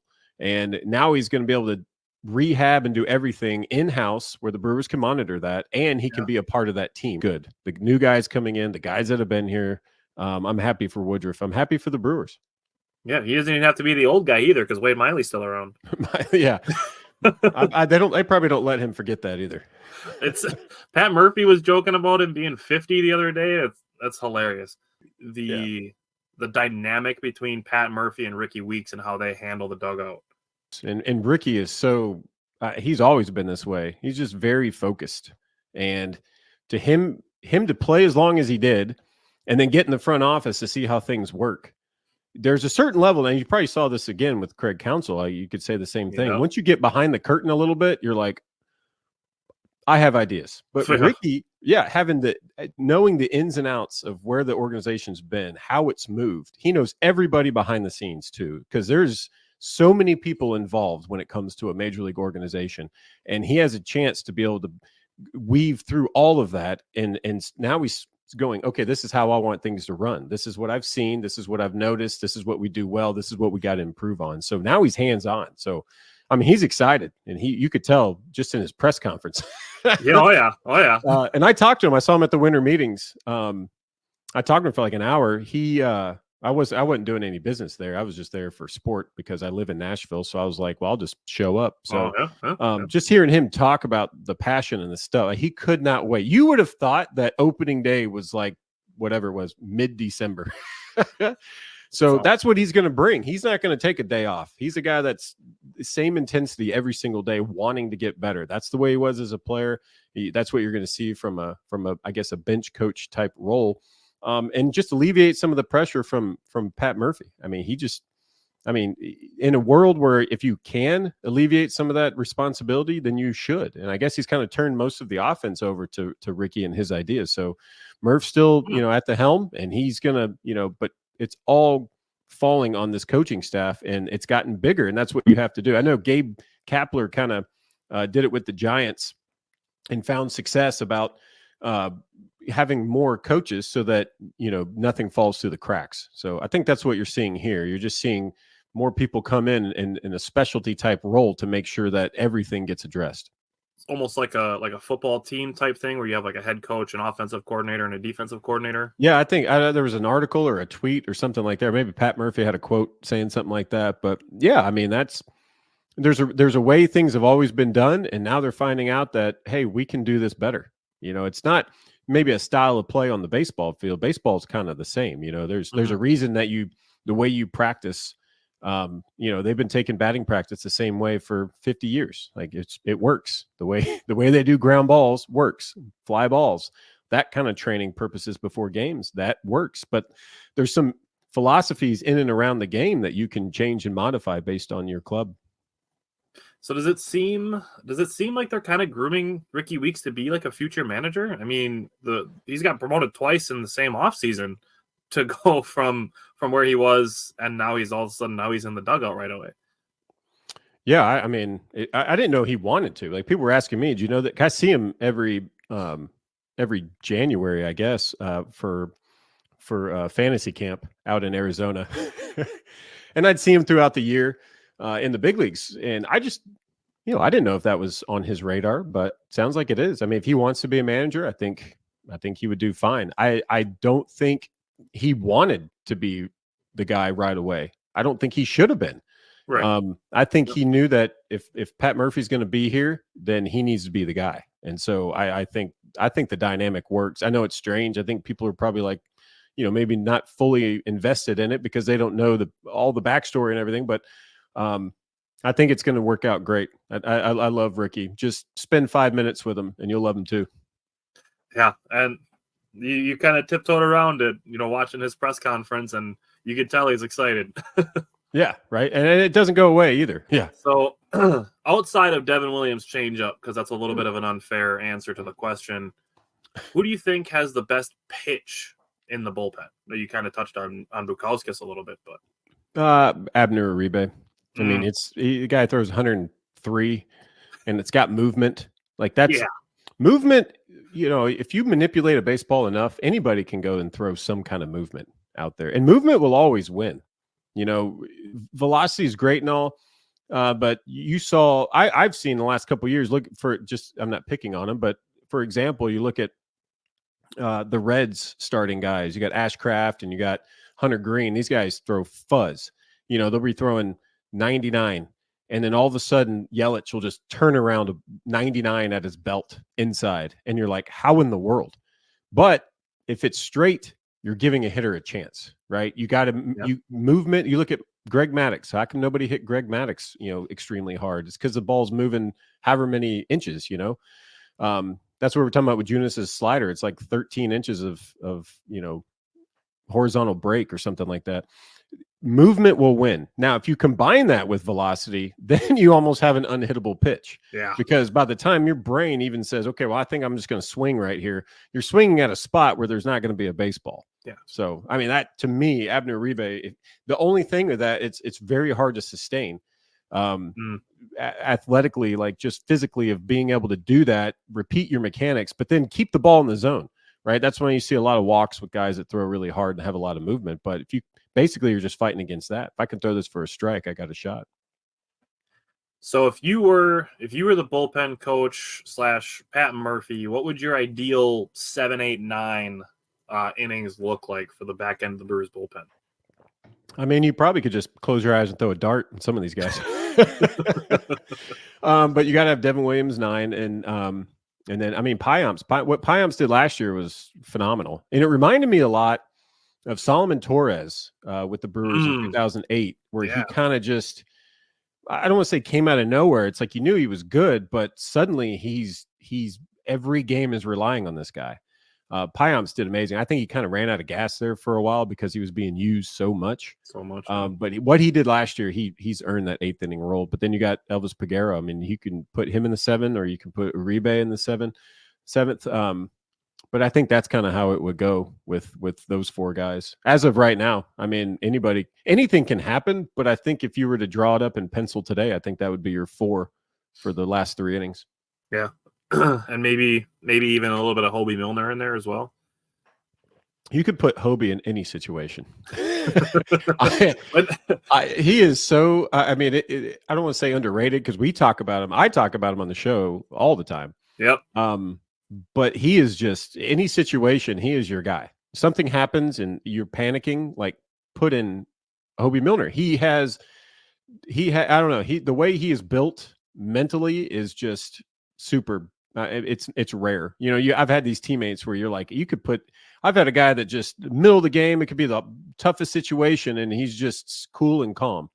And I feel like that's Hobie Milner. He's been in some tough situations. And it could be in the 4th inning. I think last year he pitched some game in I think he got in like the 4th or 5th inning out of necessity and had to eat up an inning or 2. Like that's the kind of stuff where if you're a 1-inning guy at the back of the bullpen, you're not going to be ready for that. You're like, what? I'm in the 5th? Like, that's strange. But he is the guy. He's ready. He's ready from the 1st inning on. So I need a guy like that. And not everybody can be that guy. So Hobie, if something were to happen, I mean, I wouldn't be surprised seeing him in the 7th, 8th, or 9th inning. You got Devin Williams, if he goes, 3 days in a row and maybe it goes that way with all those guys. Yeah, Hobie Milner. I mean, you could put him in any situation. I'd let him play second base or play first. That's how much I trust him. You use the exact word that I think of when we talk about Hobie Milner, and we bring him up all the time too because we feel like he's not brought up enough, and it's the underrated. So when we talk about it, it's like if we made like an underrated performer of the year trophy, like Hobie Milner would be the little guy on the top.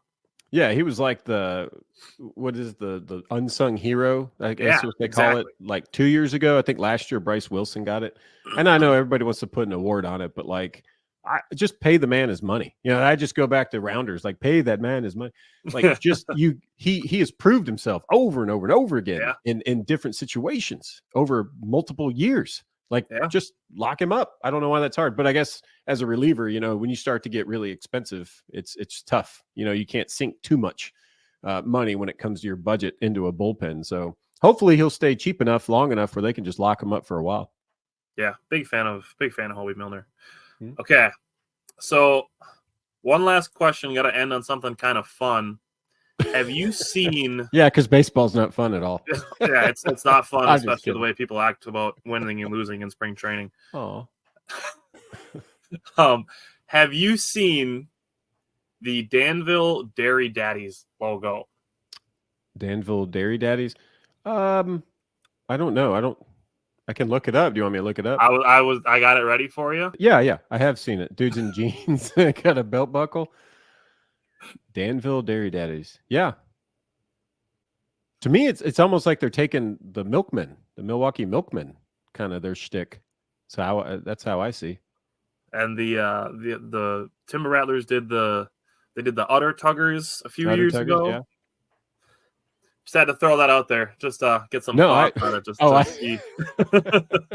I think it's great. I actually had to get a haircut today, not because I wanted to, but and more of a beard. I bet I had more trimmed off my beard than my haircut. So we got to talking, and so I told him about baseball, and he started cracking up. He's like, "You ever heard of the trash pandas?" I was like, "Yeah." He's like, "What about the yard goats?" I was like, "Yeah." Let's throw a guy like Wade Miley. Like I feel like Wade Miley would wear the hell out of a Dairy Daddy's jersey. Yeah, he's special though. I mean, there's some guys that take it a little more serious. Well, appreciate you hopping on and being part of our primer. We got a big group of guests, and we're happy that you could be one of them. Not just to name drop the fact that Tim Dillard is part of it, but we appreciate your insight, and it's always fun and always enjoyable to talk with you for a while. No, I appreciate it. Yeah, and again, thanks again. Yep, no problem. See you. Yes, Simon, there's a Trash Pandas team. Yes, Trash Pandas is a real thing. Rocket City Trash Pandas. That is not worse than the Dansville Dairy Daddies, though. That is so wrong on so many levels. Michael, appreciate it. I got another one on deck here. This is the one I was really looking forward to. So this is Scary Alvarez. Scary Alvarez is a big presence on Twitter as far as Wisconsin sports are concerned, especially Wisconsin Badgers sports are concerned. And I'll give Scary the plug. He's got great guests on his show. He's got a lot of very relevant Wisconsin Badgers on his show. And he takes the time to join us once in a while. And he offered to give us his insight on what he's thinking about the Brewers' upcoming season. And still an enjoyable conversation that I have with Scary Alvarez. So I'm going to put that one up here next. Simon said I need a jersey from both of those teams. I'd rock a Dairy Daddy's jersey. I bet you would, Simon. Simon, there's a shirt on there. Go one of the shirts. You'll know immediately what I'm talking about. You need to buy that shirt. That's the shirt you need. All right, here we go with Scary Alvarez. Welcome to our 2024 Milwaukee Brewers primer. Our next guest is Scary Alvarez, normally a guy that we have a lot of Badgers discussions with, but he also dabbles in other Wisconsin sports discussions and so generously offered to give us his Brewers insight as well. So Scary Alvarez is now part of our 2024 Milwaukee Brewers primer. So welcome back again. Feels like we haven't talked in 2 weeks. It's been almost 8 days. Yeah, it's almost a lot. It's we all cope in our own ways. And and I think some of the Wisconsinites that listen to your pod or watch your podcast might find some irony in me being on a baseball show, as I believe that I am unfairly blamed for killing or at least keeping it down Wisconsin baseball. Of course, Wisconsin, the program was axed for budgetary reasons in 1991. I was a second-year football coach at that time. I can assure you I had no hand in that, but Pat Richter did what he had to do, and we've not had a program since. And we can get into that. Obviously, the Brewers are the focus here, but I just want to say that I'm not against baseball at Wisconsin. There's some stumbling blocks, Title IX and otherwise, that would have to be overcome to get it there. But I think someday it'll be back. I did plan to ask if you've strongly campaigned for Wisconsin baseball at all. We've talked to a guy like Amari Snowden, who's like a two sport athlete, and he said he wanted to talk to McIntosh about it. Now with some of the other teams that are coming to the Big Ten, maybe it's something where there's actually some baseball teams going around in the Big Ten that maybe would get added back.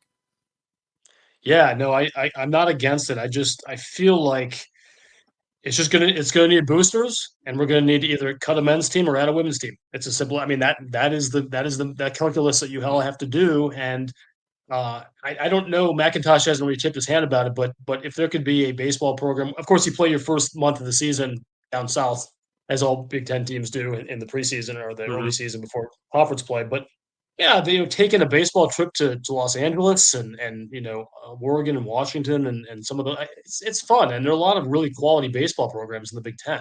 They don't tend to make a lot of noise. The Hoosiers had a run a couple of years ago, and I think they made the College World Series. And the potential is there, but recruiting is hard in football for Big Ten teams. Baseball, you got right outside your door. You got pretty much year-round baseball weather in Texas and Georgia and Florida and California, and you got basically 2 good months here before the summer. So, or maybe 2 good months. But anyway, yeah, I'm all for it. That can be another show. Yeah, All right, so let's start with the conversation that kind of bridged us into Scary Alvarez being part of our Brewers show. What is your honest, unfiltered opinion on Craig Counsell?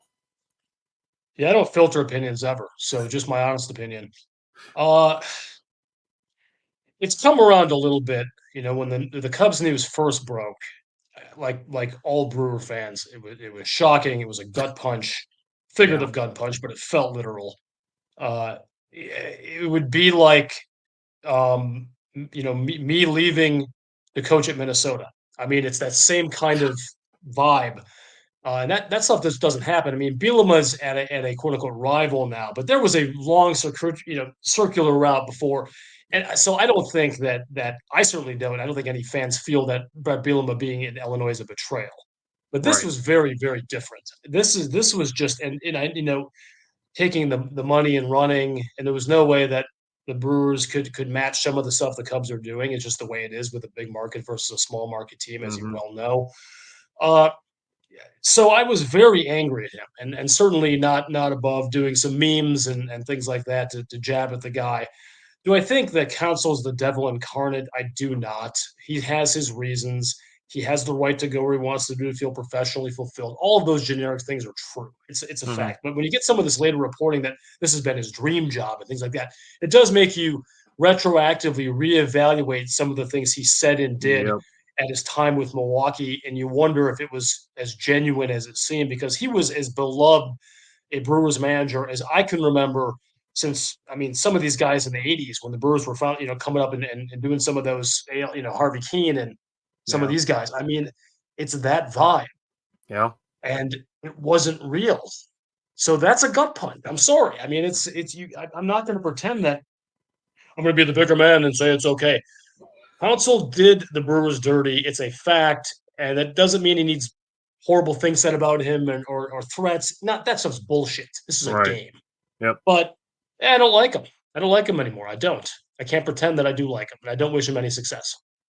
Yeah, that's the thing is like bottom line, like I hope you get paid all your money and I hope the Cubs suck like we do every year.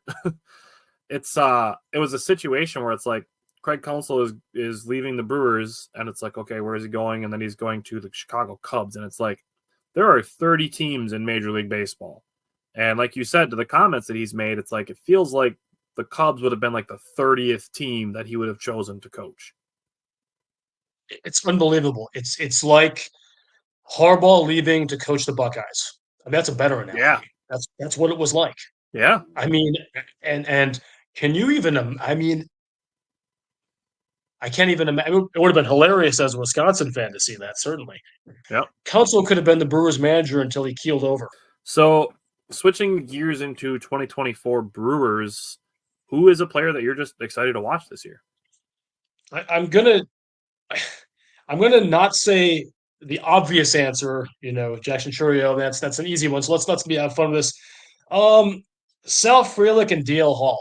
Those are two dudes who, and we can get back into how DL Hall obviously came to Milwaukee in a sort of a divisive move there too. Yep.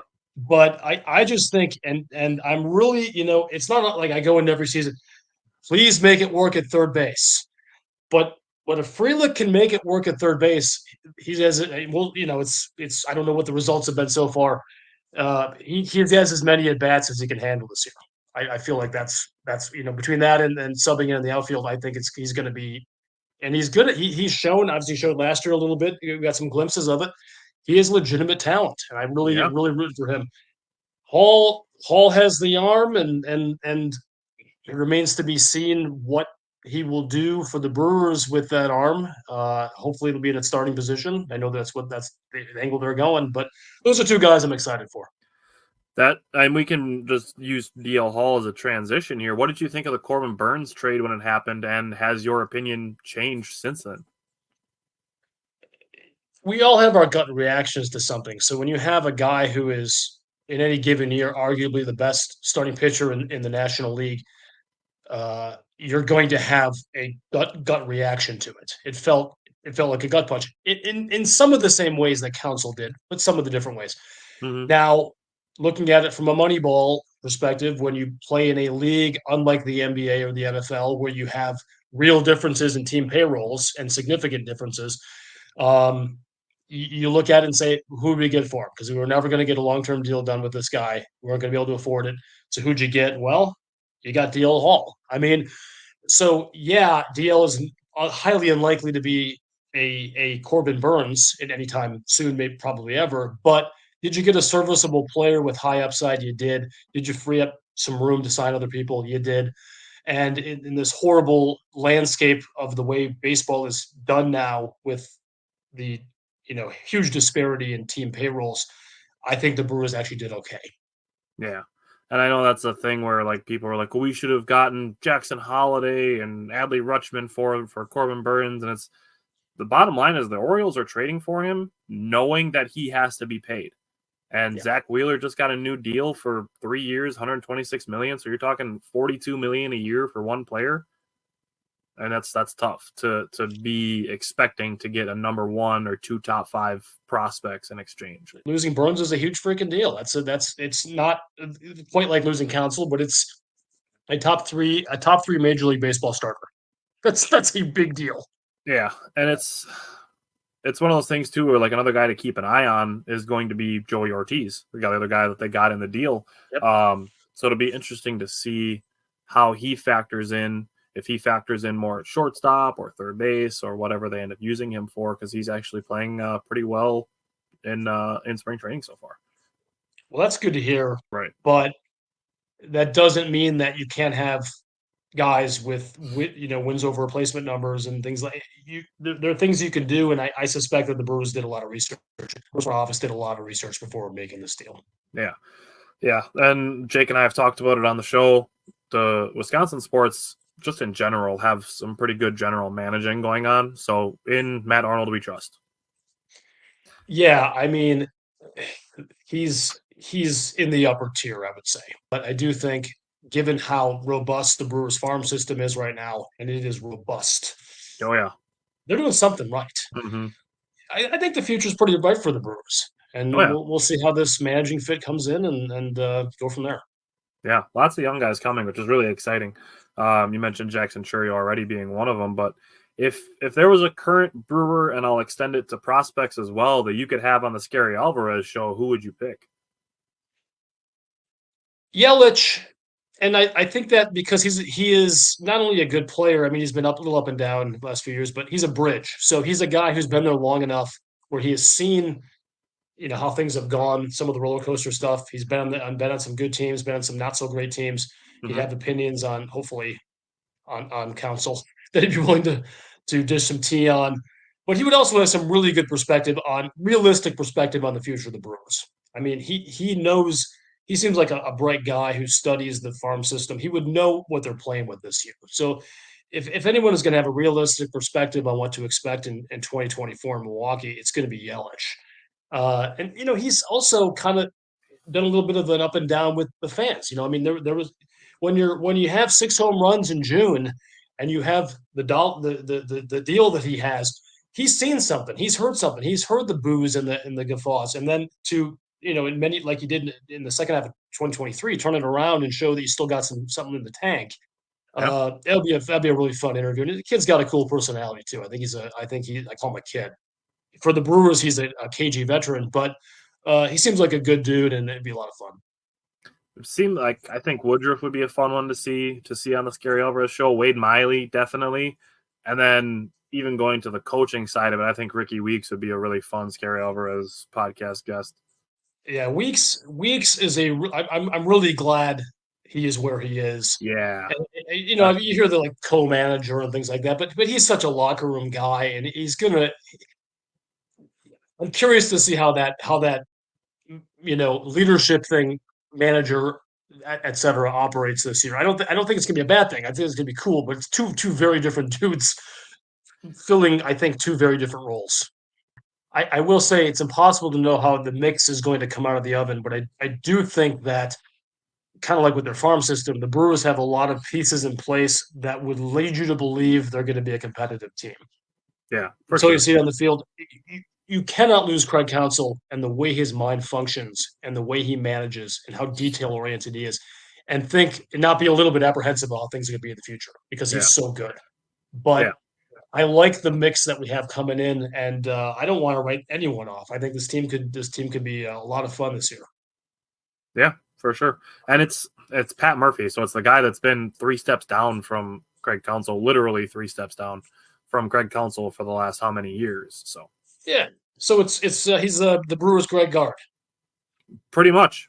Is it too soon? I don't know. I'm not sure if there was a time when certainly that would have been considered a good thing, like, I don't know, January of 2024. Right, yeah. But no, not to. That's an easy. It's an easy analogy to use. But I do get the point, though. He does know the system, and he does have the locker room in all likelihood. Yep, so yeah, I mean, I'm gonna be optimistic. We'll see how it goes. It should be if nothing else, they may be a 72-win team this year, but it's going to be a fun team. I agree. Really will. And we're going to find out a lot about the young guys that are coming. Yeah, they're going to get all they can handle, I think. So this is player specific with the Brewers. Who is a player that you would defend to the bitter end? I don't know if he needs defending, but Paul Molitor. And I'm not sure he meant a current player, but I kind of, because Paul was as instrumental as anyone, maybe this side of Robin Yount, in the success the Brewers had in the early 80s. Just got it done. 39-game hitting streak, and just but there were some things, but the fact that he left and then basically became a Minnesota Twin, kind of switching, and it was never something like, I don't like Wisconsin, I'm going to go live in Minneapolis. But I think a lot of Brewer fans, they remember, Robin Yount and Cecil Cooper, Ben Oglivie, all these guys that you picture in your mind. It's a Brewer. It never changed. Yeah. Molitor had a second act that was very different from anything he did in Milwaukee, but I just remember what a presence he was, and just such a confident I'd say he has a smile on his face all the time, but he was just kind of a positive dude. And when he went up to the plate, you always thought he was going to get a hit. There's not too many guys like that, but Molitor is kind of in some ways the forgotten Brewer. And I think if he were, to say what his best years were and his most fun, I think he'd say Milwaukee. One last question to get you out of here on a fun one. Did not tell you that I was going to ask you this, but I need to get your opinion on the Danville Dairy Daddies. Yeah. Look. They say marketing is 90% of a team. But I one thing I don't remember is giving the Dairy Daddies an okay to use my physique on their Dairy Daddy. It's one of the most amazing and ridiculous things I've ever seen in my life in the world of sports. I'm all for it. I think it's great. I think that is awesome with the Scary Alvarez packs. All the more power to them. Hey, maybe you'll get some extra moms out to the ballpark. Bachelorette parties. They're just. I feel like there's a lot of and the belt buckle. What a nice touch there. I don't know how long that belt's staying on, but well that belt is on. So that's a great thing. Well, thank you again for hopping on and being part of our Brewers Primer, even though we've had you on for a lot of Badger discussion. So getting you out of the element a little bit and talking some baseball. So I appreciate you hopping in for this as well. Love to do it, and let's see what the Brewers can do this year. I'm excited for the season. Two things. 100% what I expected out of him, dude. The Dairy Daddies, 100%. He is awesome, dude. I love talking to him, interviewing him, just talking ball with him. He definitely seems like a guy that I would like to have a beer with. And I don't like to have a beer at all, but I would have a beer with him. That sounds weird as a Brewers fan. We're on the Brewers Primer, and I'm talking about not having a beer, but it is what it is. Also, man, I can't get over that comment, bro. I can't get over the comment. He said, I didn't give him the rights to. I totally lost my train of thought because I was laughing so hard. Whatever. That was funny, dude. He knows his stuff, though. I'm impressed. One thing that I think I've learned definitely through this entire process of doing this podcast is that people love sports. Like, it doesn't matter, like, if you're just a Wisconsin Badger guy, right? They love the Brewers, right? If you're a Wisconsin person, you love your teams, you love the Bucks, you love the Packers, you love the Badgers, and like, you're going to see another one with somebody that you're not, that you're not really, expecting. But we learned some things about him too, and it's just like, whoa, holy crap! I remember what I was going to say now. He's probably singing a different tune about Greg Gard after today. Just saying. Well, I'll give you the full disclosure. That interview was recorded last Thursday, so yeah, so that was before the Purdue matchup. But so Jake kind of teased it a little bit. Our next interviewee is Mike Spofford, actually, the Packers.com editor, and we, like Jake said, we found a little bit about him that a little bit of unexpected baseball knowledge coming from the Green Bay Packers guy. He was interested in offering his thoughts, and this interview we did on Monday, and it was a really fun one. Yeah, it was. Excited. Our next guest that we were working with is Mike Spofford. Now, Mike Spofford has been on the show a whole bunch of times, and we usually have him on to talk Packers. But I sent Mike our off-season itinerary of all the shows that we're planning on doing with all of our draft prep and everything, and he goes, well, I'd jump on with the Brewers discussion with you guys. So here we are having a Brewers discussion with the editor of Packers.com. So, Mike, thanks for hopping on with us, and let's ask you a handful of baseball questions for the football guy. Yeah, absolutely. Thanks for having me on. I'm a big Brewers fan, been a Brewers fan my whole life, and love going to games. I've covered some games back in my newspaper days, so been around it for a long time. Sweet. Wow, this guy's a jack of all trades, huh? What excites you as a Packers reporter about talking about the Milwaukee Brewers? As far as specifically this year in 2024, it's really interesting. I mean, I've been thinking about this, and there's never a direct comparison, but man, if there's anything that's close to starting over at quarterback in the NFL like the Packers just did, it might be going into a baseball season with the two horses at the top of your rotation that you've had for several years are gone. And those guys, your ace and your number two on the mound that are out there every 5 days, not going to be the same guys. So it's a big transition, I think, I think it's exciting. I mean, what the Brewers have in terms of their position player, both youth and depth, and promise and potential and all that. I can't remember a year that has been, this exciting. I think, there's a lot of questions, both as far as the pitching and, with regard to the position players, but man, these young guys, we've heard a lot of names. Now some new ones have been thrown into the mix with the Burns trade and all of that. I think it's an exciting time. It's going to look and operate, in my opinion, like a very, very different team. And not just because you changed managers. I think it's because of the personnel and the roster. So they were able. You mentioned the two guys at the top of the rotation. They were able to bring back Brandon Woodruff. It's just he's not going to be pitching in 2024, unfortunately. Right. At least not until maybe late August or September, if it's possible that it happens at all. Yeah. But like you said, with the guys they traded for Corbin Burns, there's going to be so much youth and all the new names. So what advice? Now you obviously are the Packers guy. What advice would you give to fans of a team that's full of young and unproven players? I mean, one, of course, is just be patient because the way this Brewers team looks in April and May, maybe even June and July for that matter. I mean, the baseball season is a long slog, just like the football season is, but it's long in a different way. And, 162 games is a lot of ball games. And, this team, you knock on wood as far as the health, and you hope these young guys can stay healthy. Like, Garrett Mitchell, for instance, who unfortunately had to miss, pretty much all of last season. You hope he's back ready to go, full time, and those other guys, follow suit in that regard. But you have to be patient, and you have to enjoy the ride. I mean, baseball is, these guys are gonna go on hot streaks. They're gonna go on cold streaks. They're gonna, it's the nature of the game over the course of a 6-month season. And while I'd never count a team out, in a division, in my opinion, that doesn't appear to have any kind of a juggernaut team. I don't think the NL Central has any team that, everybody is screaming like, oh, those guys are the favorites. They're headed to the playoffs for sure.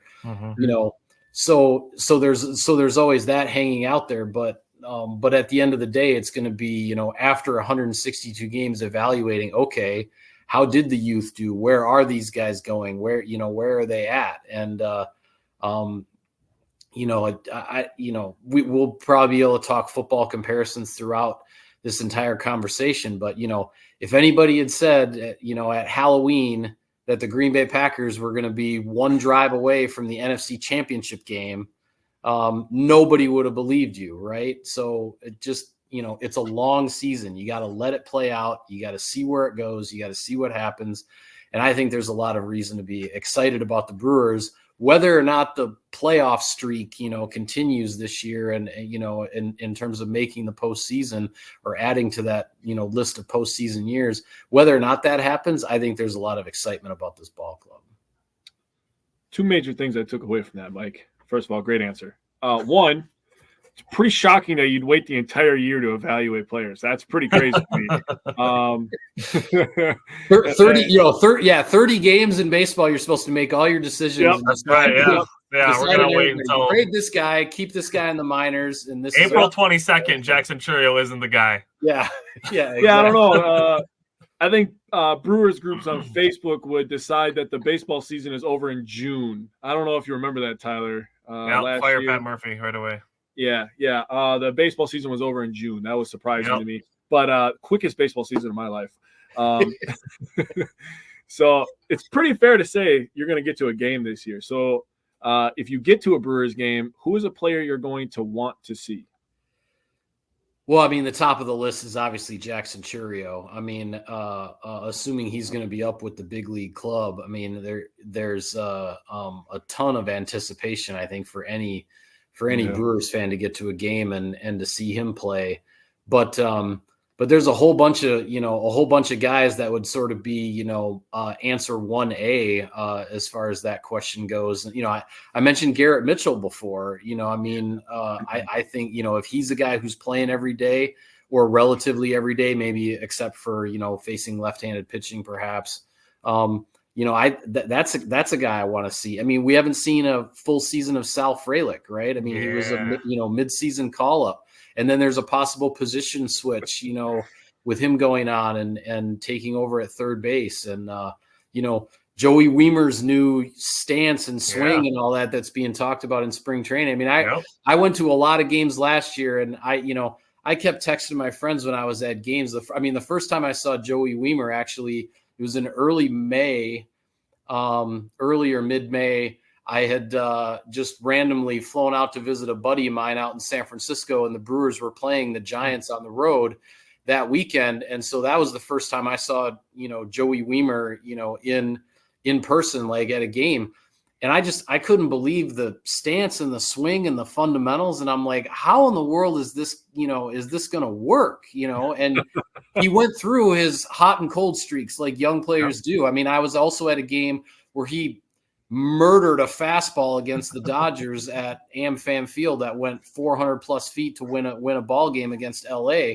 And I was blown away by how hard he hit the ball. So, but now seeing that he seems to have, maybe calmed things down a little bit with the fundamentals and, the talent is there, the athletic ability is there. So he's another like really exciting guy. And then, you toss in these guys who were parts of the big trades, right? Robert Gasser, is he, from the Hader trade, is he a guy that we're going to see this year? And DL Hall and Jacob Ortiz from the Burns trade. I mean, there's a ton of guys that, I'm really excited to go see play in person throughout the course of the season. Well, I should say up until about the end of July when training camp is going to start, and then I can't go to games anymore. But those first 4 months of the season, I'm going to try to get to some ball games for sure. I like it. So who are your favorite Brewers past and or present? Oh, I mean, for me, the answer as far as the past is always Robin Yount. I mean, I grew up watching that guy. He played. Paul Molitor's a close second, but Robin Yount will always be at the top of the list for me because he did play his entire career with the Brewers. It was when I was in college. I was sitting in the county stadium bleachers the day that Yount's number 19 was retired by the team. I was there for the uniform, the number retirement ceremony. That was pretty cool to, just to be there at County Stadium that day for the guy that, was kind of like my idol as a baseball player growing up. I mean, the fact that he won MVPs at two different positions, shortstop and center field, and was so durable. The guy played 150 games every year, and always ran everything out. There was never an off the field or attitude issue or anything with regard to Robin Yount. I mean, he's exactly the kind of guy you'd want every ball player to be. So he's always been my favorite. Constant professional. I like it. That's a good answer. My dad would agree with you, by the way. So you've interviewed a lot of really cool Packer players, a list that Tyler and I are very jealous of, obviously. But is there a current or former Brewer you'd want to interview today? Oh boy, that's a good one. I mean, I'd love to sit down. I'd love to sit down and chat with some of these guys who have become stars today. I mean, whether it's Christian Yelich to just, talk about hitting, it wouldn't, for me, it's not, it wouldn't even be like, an interview, trying to talk about their careers. Like as somebody, I played like high school and college baseball, and baseball is, my favorite sport. Actually, it's really the game that I love the most. And so I would love to sit with a guy like Christian Yelich and just talk about hitting, and because, by the time I got to the college level, I met my match. There weren't any scouts in the stands, looking at me or taking any notes when I was in the batter's box. So,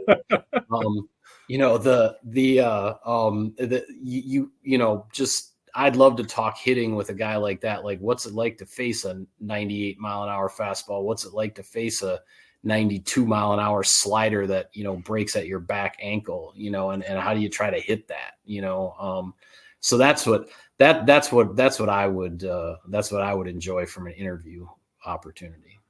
I like it. So switching gears a little bit to relating another question to football is, preseason is more about getting reps and playing young guys and finding out what you have. What would you say to people who just whine about the results of spring training games, similarly to how they do with preseason football games? Yeah, I mean, it's really the same thing. I mean, what's on the scoreboard at the end of the game, like, really has nothing to do with what the team is trying to accomplish that day, whether you're talking baseball or football. It's not about the scoreboard. It's about the development. It's about the opportunity for young players. It's about finding out what you have, and it's about getting ready, for the long haul. I mean, 6 months of baseball, and the guys who are going to play every day, and who are going to play anywhere from 120 to 145 games or whatever the number might be for the real regulars. That that's a lot, and their focus is on getting ready during spring training. Their focus is not on I need to end spring training with a 325 batting average. Like, not a single one of those guys thinks about it in those terms at all. It's about getting ready to play and getting ready for the long haul. And I think as a fan, you have to understand that.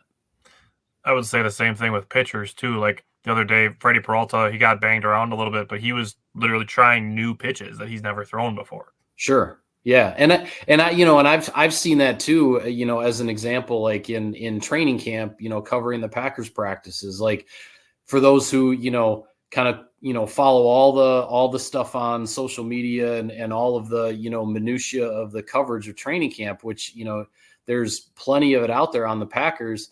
One of the things that that people love to look at and to follow are the one-on-ones, between the offensive and defensive linemen, the pass rush, pass blocking one-on-one drill.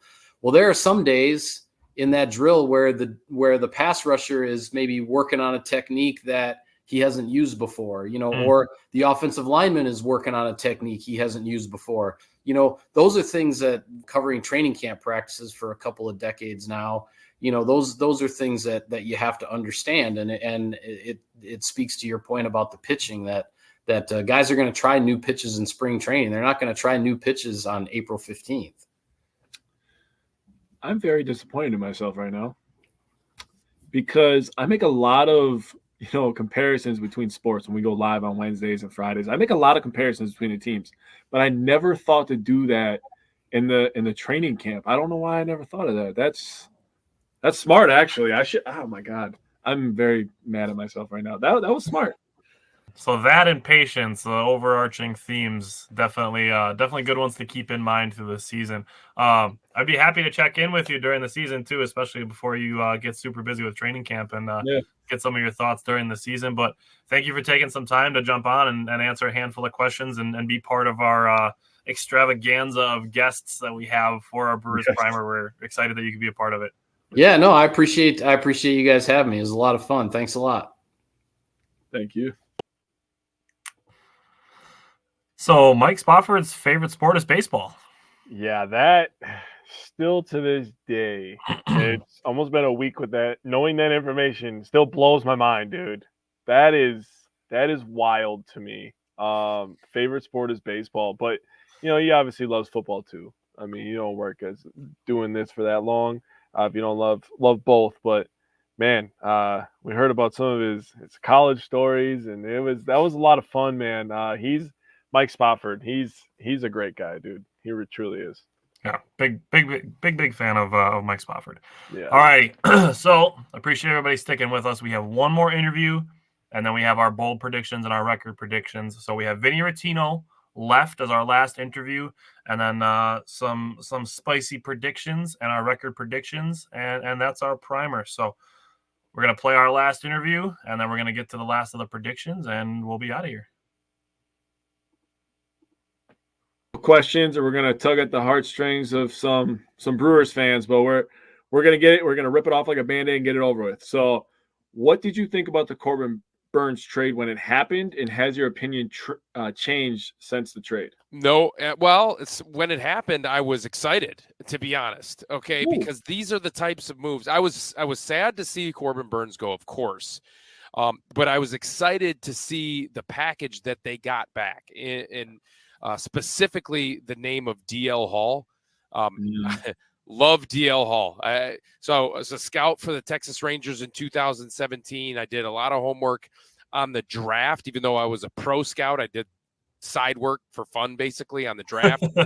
And DL Hall was one of my favorite arms in that draft. Kind of followed him.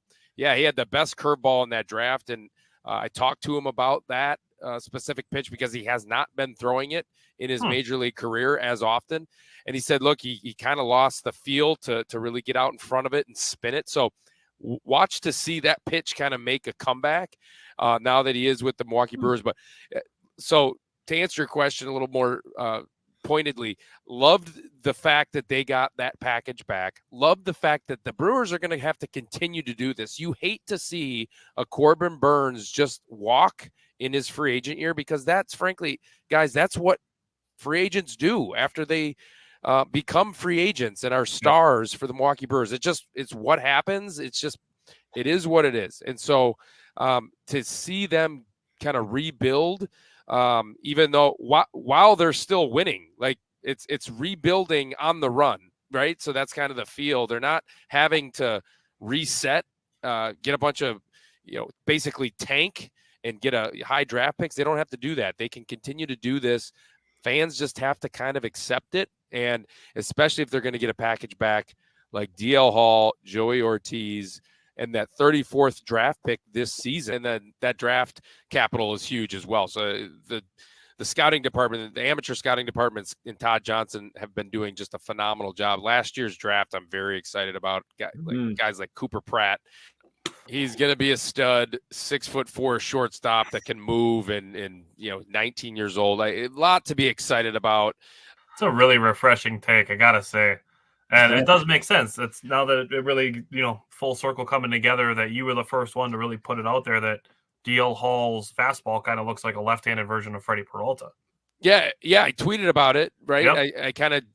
I did a side-by-side video of those two guys, or a top, bottom type of video of those guys, and it was it looks very similar, just the way that they release the ball and then the extension that they get closer to home plate. Very athletic mover is DL Hall.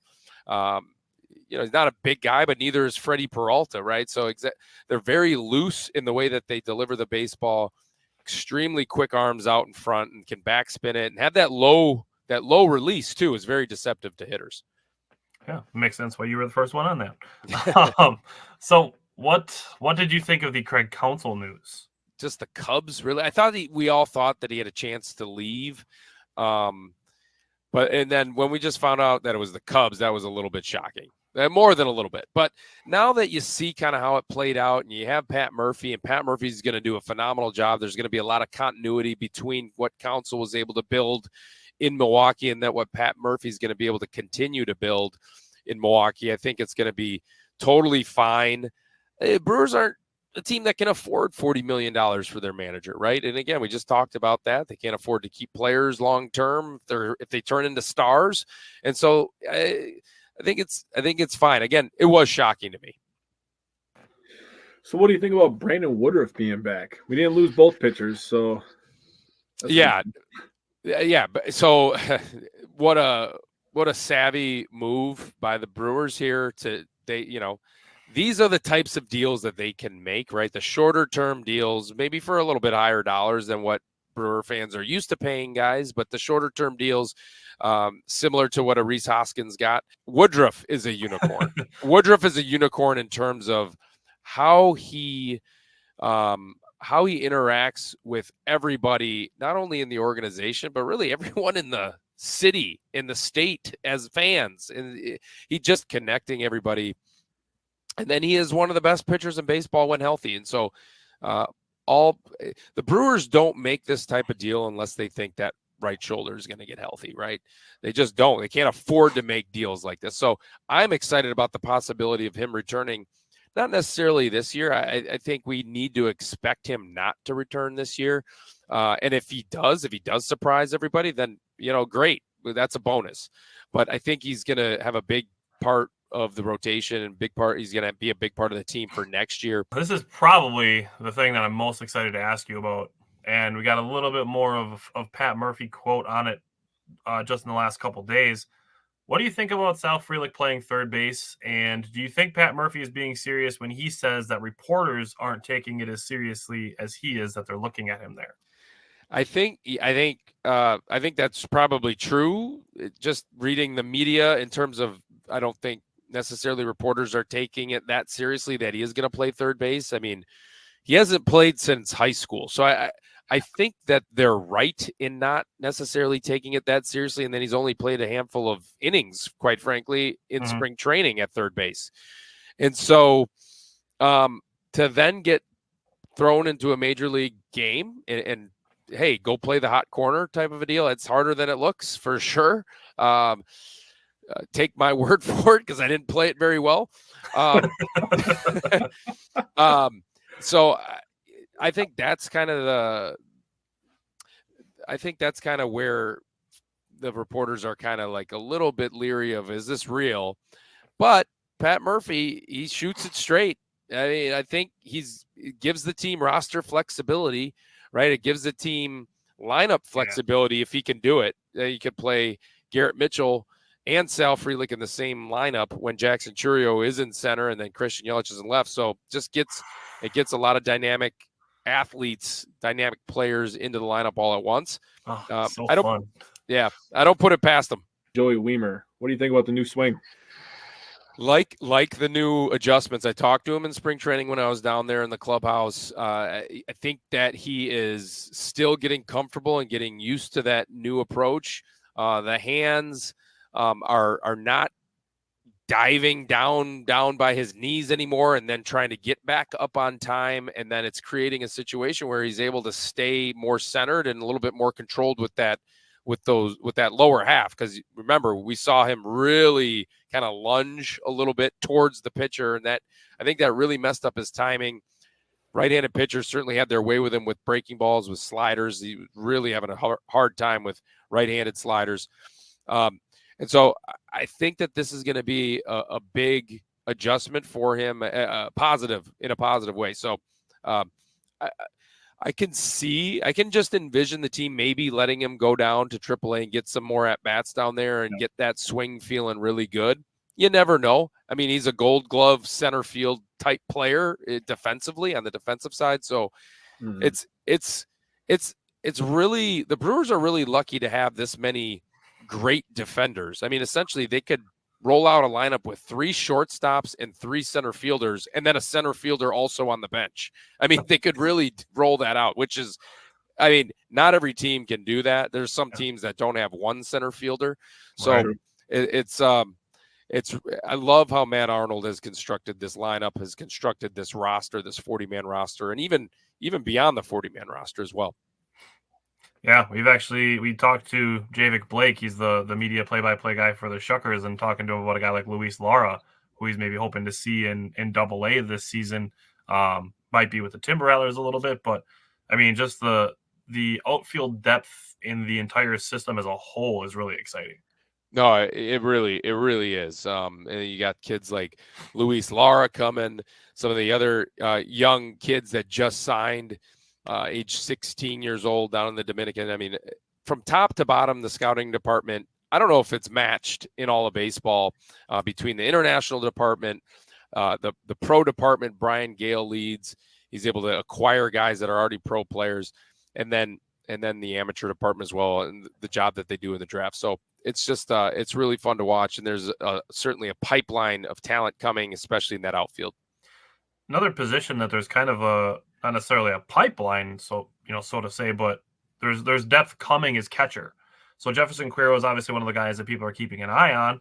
The Brewers also signed Gary Sanchez. Obviously, William Contreras is a star, but Eric Haas is playing really well in spring training. Do you see any avenue where the Brewers keep 3 catchers on the major league roster? I do, especially from the standpoint of considering that Sanchez is going to get a lot of DH at bats. And so it's going to be nice to have that backup catcher, essentially. If you consider Gary Sanchez, El Gary, that DH, and kind of designated as the DH, then you could have Eric Haas be available to come off the bench. If for some reason that William Contreras comes out of a game, which I can't foresee really happening, then you do have that backup catcher. It's nice to have that backup catcher. I like Eric Haas, always have. Actually, when I was a scout, saw him catch a start, and it turned out that I was right. He's a good player. He's solid. He's solid behind the dish. He's had some seasons. He had 22 home runs in Detroit, like a Manny Pena, really, in terms of Manny came to the Brewers as a minor league free agent and then developed at the big league level. Well, Eric Haas is kind of that similar type of a guy. Who is an under-the-radar player who can make an Andrew Monasterio-like impact in 2024? Oof, that's a great question, guys. You guys come up with some really good ones. Yes. Thank you. You really do. You really, really do. You're talking about on the position player side of things. So a similar type of a guy would be like a Jake Bauers, but he was a trade. It wasn't a minor league free agent sign. The guy that I really like, and after watching him play a couple games in spring training, was Oliver Dunn.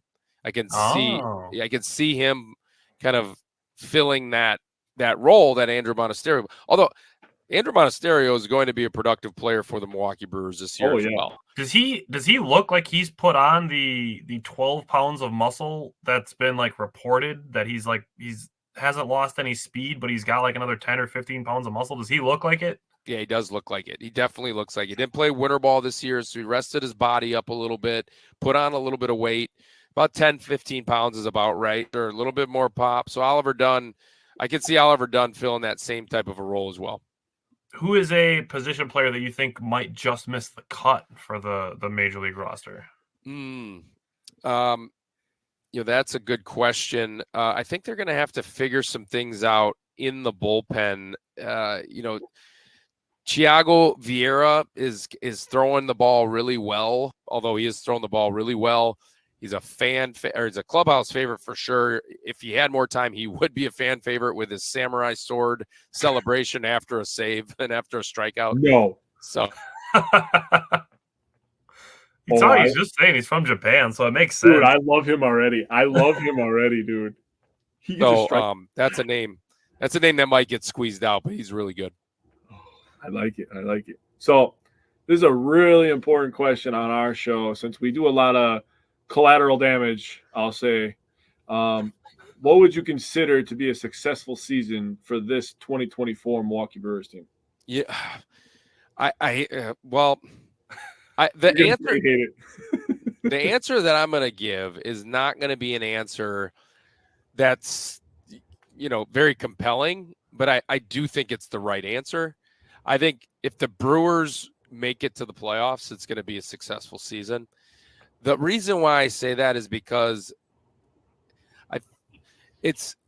they had their window with the starters, like the best starting rotation in baseball, and they've had to kind of pivot from that. And again, they just have to do it in order to sustain a competitive team, a team that can make the playoffs every single year. 12 teams make the playoffs, and you saw the Diamondbacks last year. Once they got in, you never know. Yep. So I do think just from the standpoint of there are a lot of names on here that need to step up and need to play well, and I think that they will because there's the talent. Matt Arnold continues to add talent, not just warm bodies, not just guys that can eat innings. These guys have ceilings. A lot of DL Halls of the world, they have ceilings. Joey Ortiz with that glove is unbelievable with the glove. So adding guys like that, but we just don't know. And so we really don't know exactly what they're going to give us. So I think if the Brewers do make the playoffs with this roster, I think it's going to be a successful season. And again, once you get in, you just never know. The makeup on the team with the Wade Mileys of the world, with the Brandon Woodruffs kicking around the clubhouse all day long, and the Willie Adamases, the makeup of the team is a winning makeup. And so again, if you get in, you never know, you can make a run and see what happens. I would love this young roster to get experience and just make the big dance, man. Just make the playoffs, compete, show that you belong here, and that could be a springboard for 2025. So I love that answer, actually. I cannot express how happy it would make me to knock the Dodgers out of the playoffs. Without a doubt. And that's case in point right there. So the Dodgers just spent $1.2 billion in contracts this offseason, right? The Brewers, again, just cannot compete with that. Now, they will not have the same roster at the end of the year as they do at the beginning of the year. They just won't. It's just a matter of the Brewers, like you guys just said, continue to develop these young, talented players, and then you'll see they'll hit their stride at the middle of the year, towards the end of the year, and that's when you need to be playing your best baseball. And even if they just squeak in, that's all you need. Just like the Packers. And I do see a lot of comparisons right there to that young Packers team and this young Brewers team. If they can start playing well towards the end of the year, certainly we want them to play well all year, but they hit their strides, August, September, watch out. This is going to be a fun team to follow because there's not any veterans on this team that are going to drag this morale of the clubhouse down. There's just not. The Brewers just refuse to sign guys. They do their homework really well on a lot of these players in their makeup and their clubhouse makeup. They don't have any of that. In fact, they have the opposite of that. Rhys Hoskins, from everything I heard, was the leader in Philadelphia, not Bryce Harper, not JT Realmuto. It was Rhys Hoskins, believe it or not, with all those big names in Philly. So very interesting. I was kind of shocked myself when I heard that. So that's awesome that he is now a Milwaukee Brewer. And we'll see how he has an impact on the clubhouse. I think he's going to have a real positive one. I love that. All right, one last thing before we let you go. Have you seen the Danville Dairy Daddies logo come out? Here we go again. No, but I gotta look it up now. I've asked this question to a handful of people so far of our guests. Curious to know your reaction. Okay, let me see this thing. Okay. What is going on here? That is the best reaction you can have. That really is. That's the only one. I don't understand what is going on here. So what? Oh man. So are they steal? I mean, this is Wisconsin right here, right? I mean, but it's not anything we would put on a hat, I don't think, or a shirt. That's so wrong in like 6 ways, man. Yeah. Did you see the one shirt they have? They have a white shirt as an option that you could buy that goes with the hat. Oh, okay. That's just come on. Yeah. No, come man. on. Yeah, this is no bueno. That's one of my favorites. I love that you said that. That's great. All right, Vinny. Well, we appreciate you hopping on with us and getting your input on our Brewers primer. It's cool having you be a part of it, and all the other guys that we have on here, which is a cool thing for us to be able to put it together, and happy you can be a part of it and appreciate your answers. Yeah, you guys do a great job. Anytime, guys, you know that. Just reach out, and it'll be a fun season. All right, so real quick before we start doing bold predictions, I want to give a thank you to Vinny Rottino, to Mike Spofford, to Javik Blake, to Scary Alvarez, and to Tim Dillard for hopping on with us to be able to have 5 guests like that, and prominent people within the sporting industry. For them to be on our show is really cool for us. So Michael asked the question, Adames trade rumors are still out there, Dodgers, Blue Jays, Rays, maybe others still interested. When do we pull the trigger? Trade deadline or before? Just seems like it'll happen at some point. I'll say this. It happens, A, if Sal Frelick plays a really good third base. B, if Joey Ortiz or Andrew Monasterio look like they can be every single day infielders. Yeah. Because Joey Ortiz is a guy that can slide over to shortstop, I think a little easier than Andrew Monasterio, but Andrew Monasterio can then still be your insurance, your backup at second base to Bryce Terang. So to me, if Joey Ortiz and Sal Frelick are both playing a really good infield, I think that's where you maybe get into a conversation with Willy Adames. Other than that, right now his value is a little bit lower because he had kind of a down year in 2023. Yeah. So in my mind, let him build it back up. Put a bunch of guys that get on base in front of him. Let him rake, drive his value up, and, see what you can get for him. The Dodgers have a pretty good farm system. So as much as it would hurt me to see him in Dodger blue, I mean, if he could start raking and we can get a couple of guys from them, I wouldn't be upset. It should only be temporary at least until he goes somewhere else at the end of the year. True. All right. So we have a couple things left to do here. We're going to have bold predictions, record predictions. So we're going to do the bold predictions first, and we're going to end it on the record predictions. So Jake, give me your bold predictions. Rattle them off.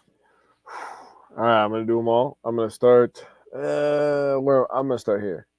The Brewers win the Central by 10 games. 10 games. It's bold, bro. I just have written down that the Brewers beat the odds to win the NL Central. 10 games, bro. We run away with it. Damn. Away with it. All right, next one. This one's not crazy. Jackson Chourio wins Rookie of the Year. I like it. That one I'm kind of speaking it into existence. Manifesting. Bill said really interesting group of interviews. Thank you. Quite a rock star lineup. I mean, we think so. And yes, I looked up the Dairy Daddies shirts. Man, we should have gotten them like a sponsorship or something for the Dairy Daddies for doing this. We got to reach out and be like, hey, can we get some T-shirts? I want a hat. Actually. I want one of the hats. Dude, I got to buy one of those white T-shirts, bro. They're so bad, dude. All right, this is my favorite one. Pat Murphy wins Manager of the Year. Man, for all the times that Craig Counsell should have won it, I would love for Pat Murphy to win it in his first year. That's kind of something I was thinking about. What if he wins it over Counsell? That'd be amazing. Although, That's a if good one. Council doesn't win it by doing more with less in Milwaukee, if he Yeah. wins it by doing what he did in Milwaukee with Chicago's payroll, I'm hard pressed to not say that it's rigged. Yeah, I was thinking it. If he wins an award in Chicago for doing something he did the same as he did in Milwaukee with more resources at his disposal, you can't convince me that it's not rigged. I agreed. All right, so you got one of mine already. The Brewers beat the odds to win the NL Central.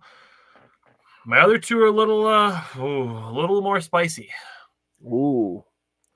So, do you want my position or my pitching bold prediction first? Pitching first. The Brewers pitching staff has a lower ERA and higher strikeouts in 2024 than they did in 2023. That would actually be nuts, dude. In 2023, they had a 3.73 combined ERA and 1,425 strikeouts. That's a lot of strikeouts, man. And to be fair, I did write this before Devin Williams went down.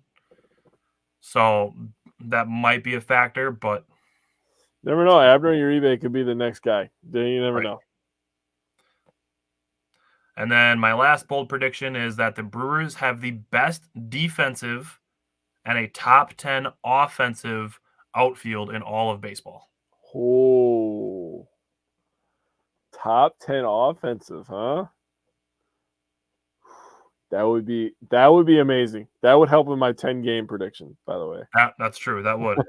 And that really hinges on a healthy Garrett Mitchell, Yep. a solid rookie season by Churio, a good leap in development from Sal Frelick, and a little bit of resurgence from Joey Weimer, as well as Christian Yelich building on the season he had last year. I like all of that thing. And if all those things happen, I think that's where that bold prediction potentially comes true. I concur. All right. Record predictions, one from the head, one from the heart. Give me your record prediction from the head. From the head, so do you remember the Miami Marlins record? They snuck into the playoffs last year. They have like 89 and 83, 89 and 73. 84 and 78. Oh, 84 and 78, and they snuck into the playoffs. Last year, the Milwaukee Brewers went 92 and 70. Pretty comfortable lead over the Miami Marlins, who we kind of beat up on towards the end of the season as well. yep. But I have the Brewers from the head, very similar, at 84 and 78. All right. From the head, I have the Brewers at 85 and 77. Their current projection is 79 and a half. So Yep. we are 5 or 6 games ahead of where they are projected to finish. Well, they're not going to like my heart prediction. Because if everything goes to plan and Churio pans out and DL Hall is as advertised, the defense is there, Contreras is hitting, and we get a resurgence of Hoskins, everything's firing, I see us going 89 to 73. I'm going to be honest with you. My heart prediction is higher than that. Wow. And it revolves on the talent of the young players, their potential, and those guys being closer to their ceilings than to their floors like they were last year. Mm-hmm. So that's going to count on a big year from a guy like Bryce Terang. Yep. And I will say that with Garrett Mitchell healthy, being able to move Christian Yelich to the 3 spot, that's where he batted for most of his MVP season. So you move Yelich to the 3, and you have Garrett Mitchell, William Contreras, Christian Yelich, Rhys Hoskins, and Willy Adames as your top 5. And then you can still do Sal Frelick, Bryce Terang, say Joey Ortiz or Andrew Monasterio. And then you can still stick Gary Sanchez in there as your DH. Yeah. The Brewers have a lot of options for their lineup this season. And if guys play together well at the same time, I don't see a reason why the Brewers can't win 91 games this year. So I have, from the heart, I have 91 and 71. And again, it revolves around the young guys taking the next step.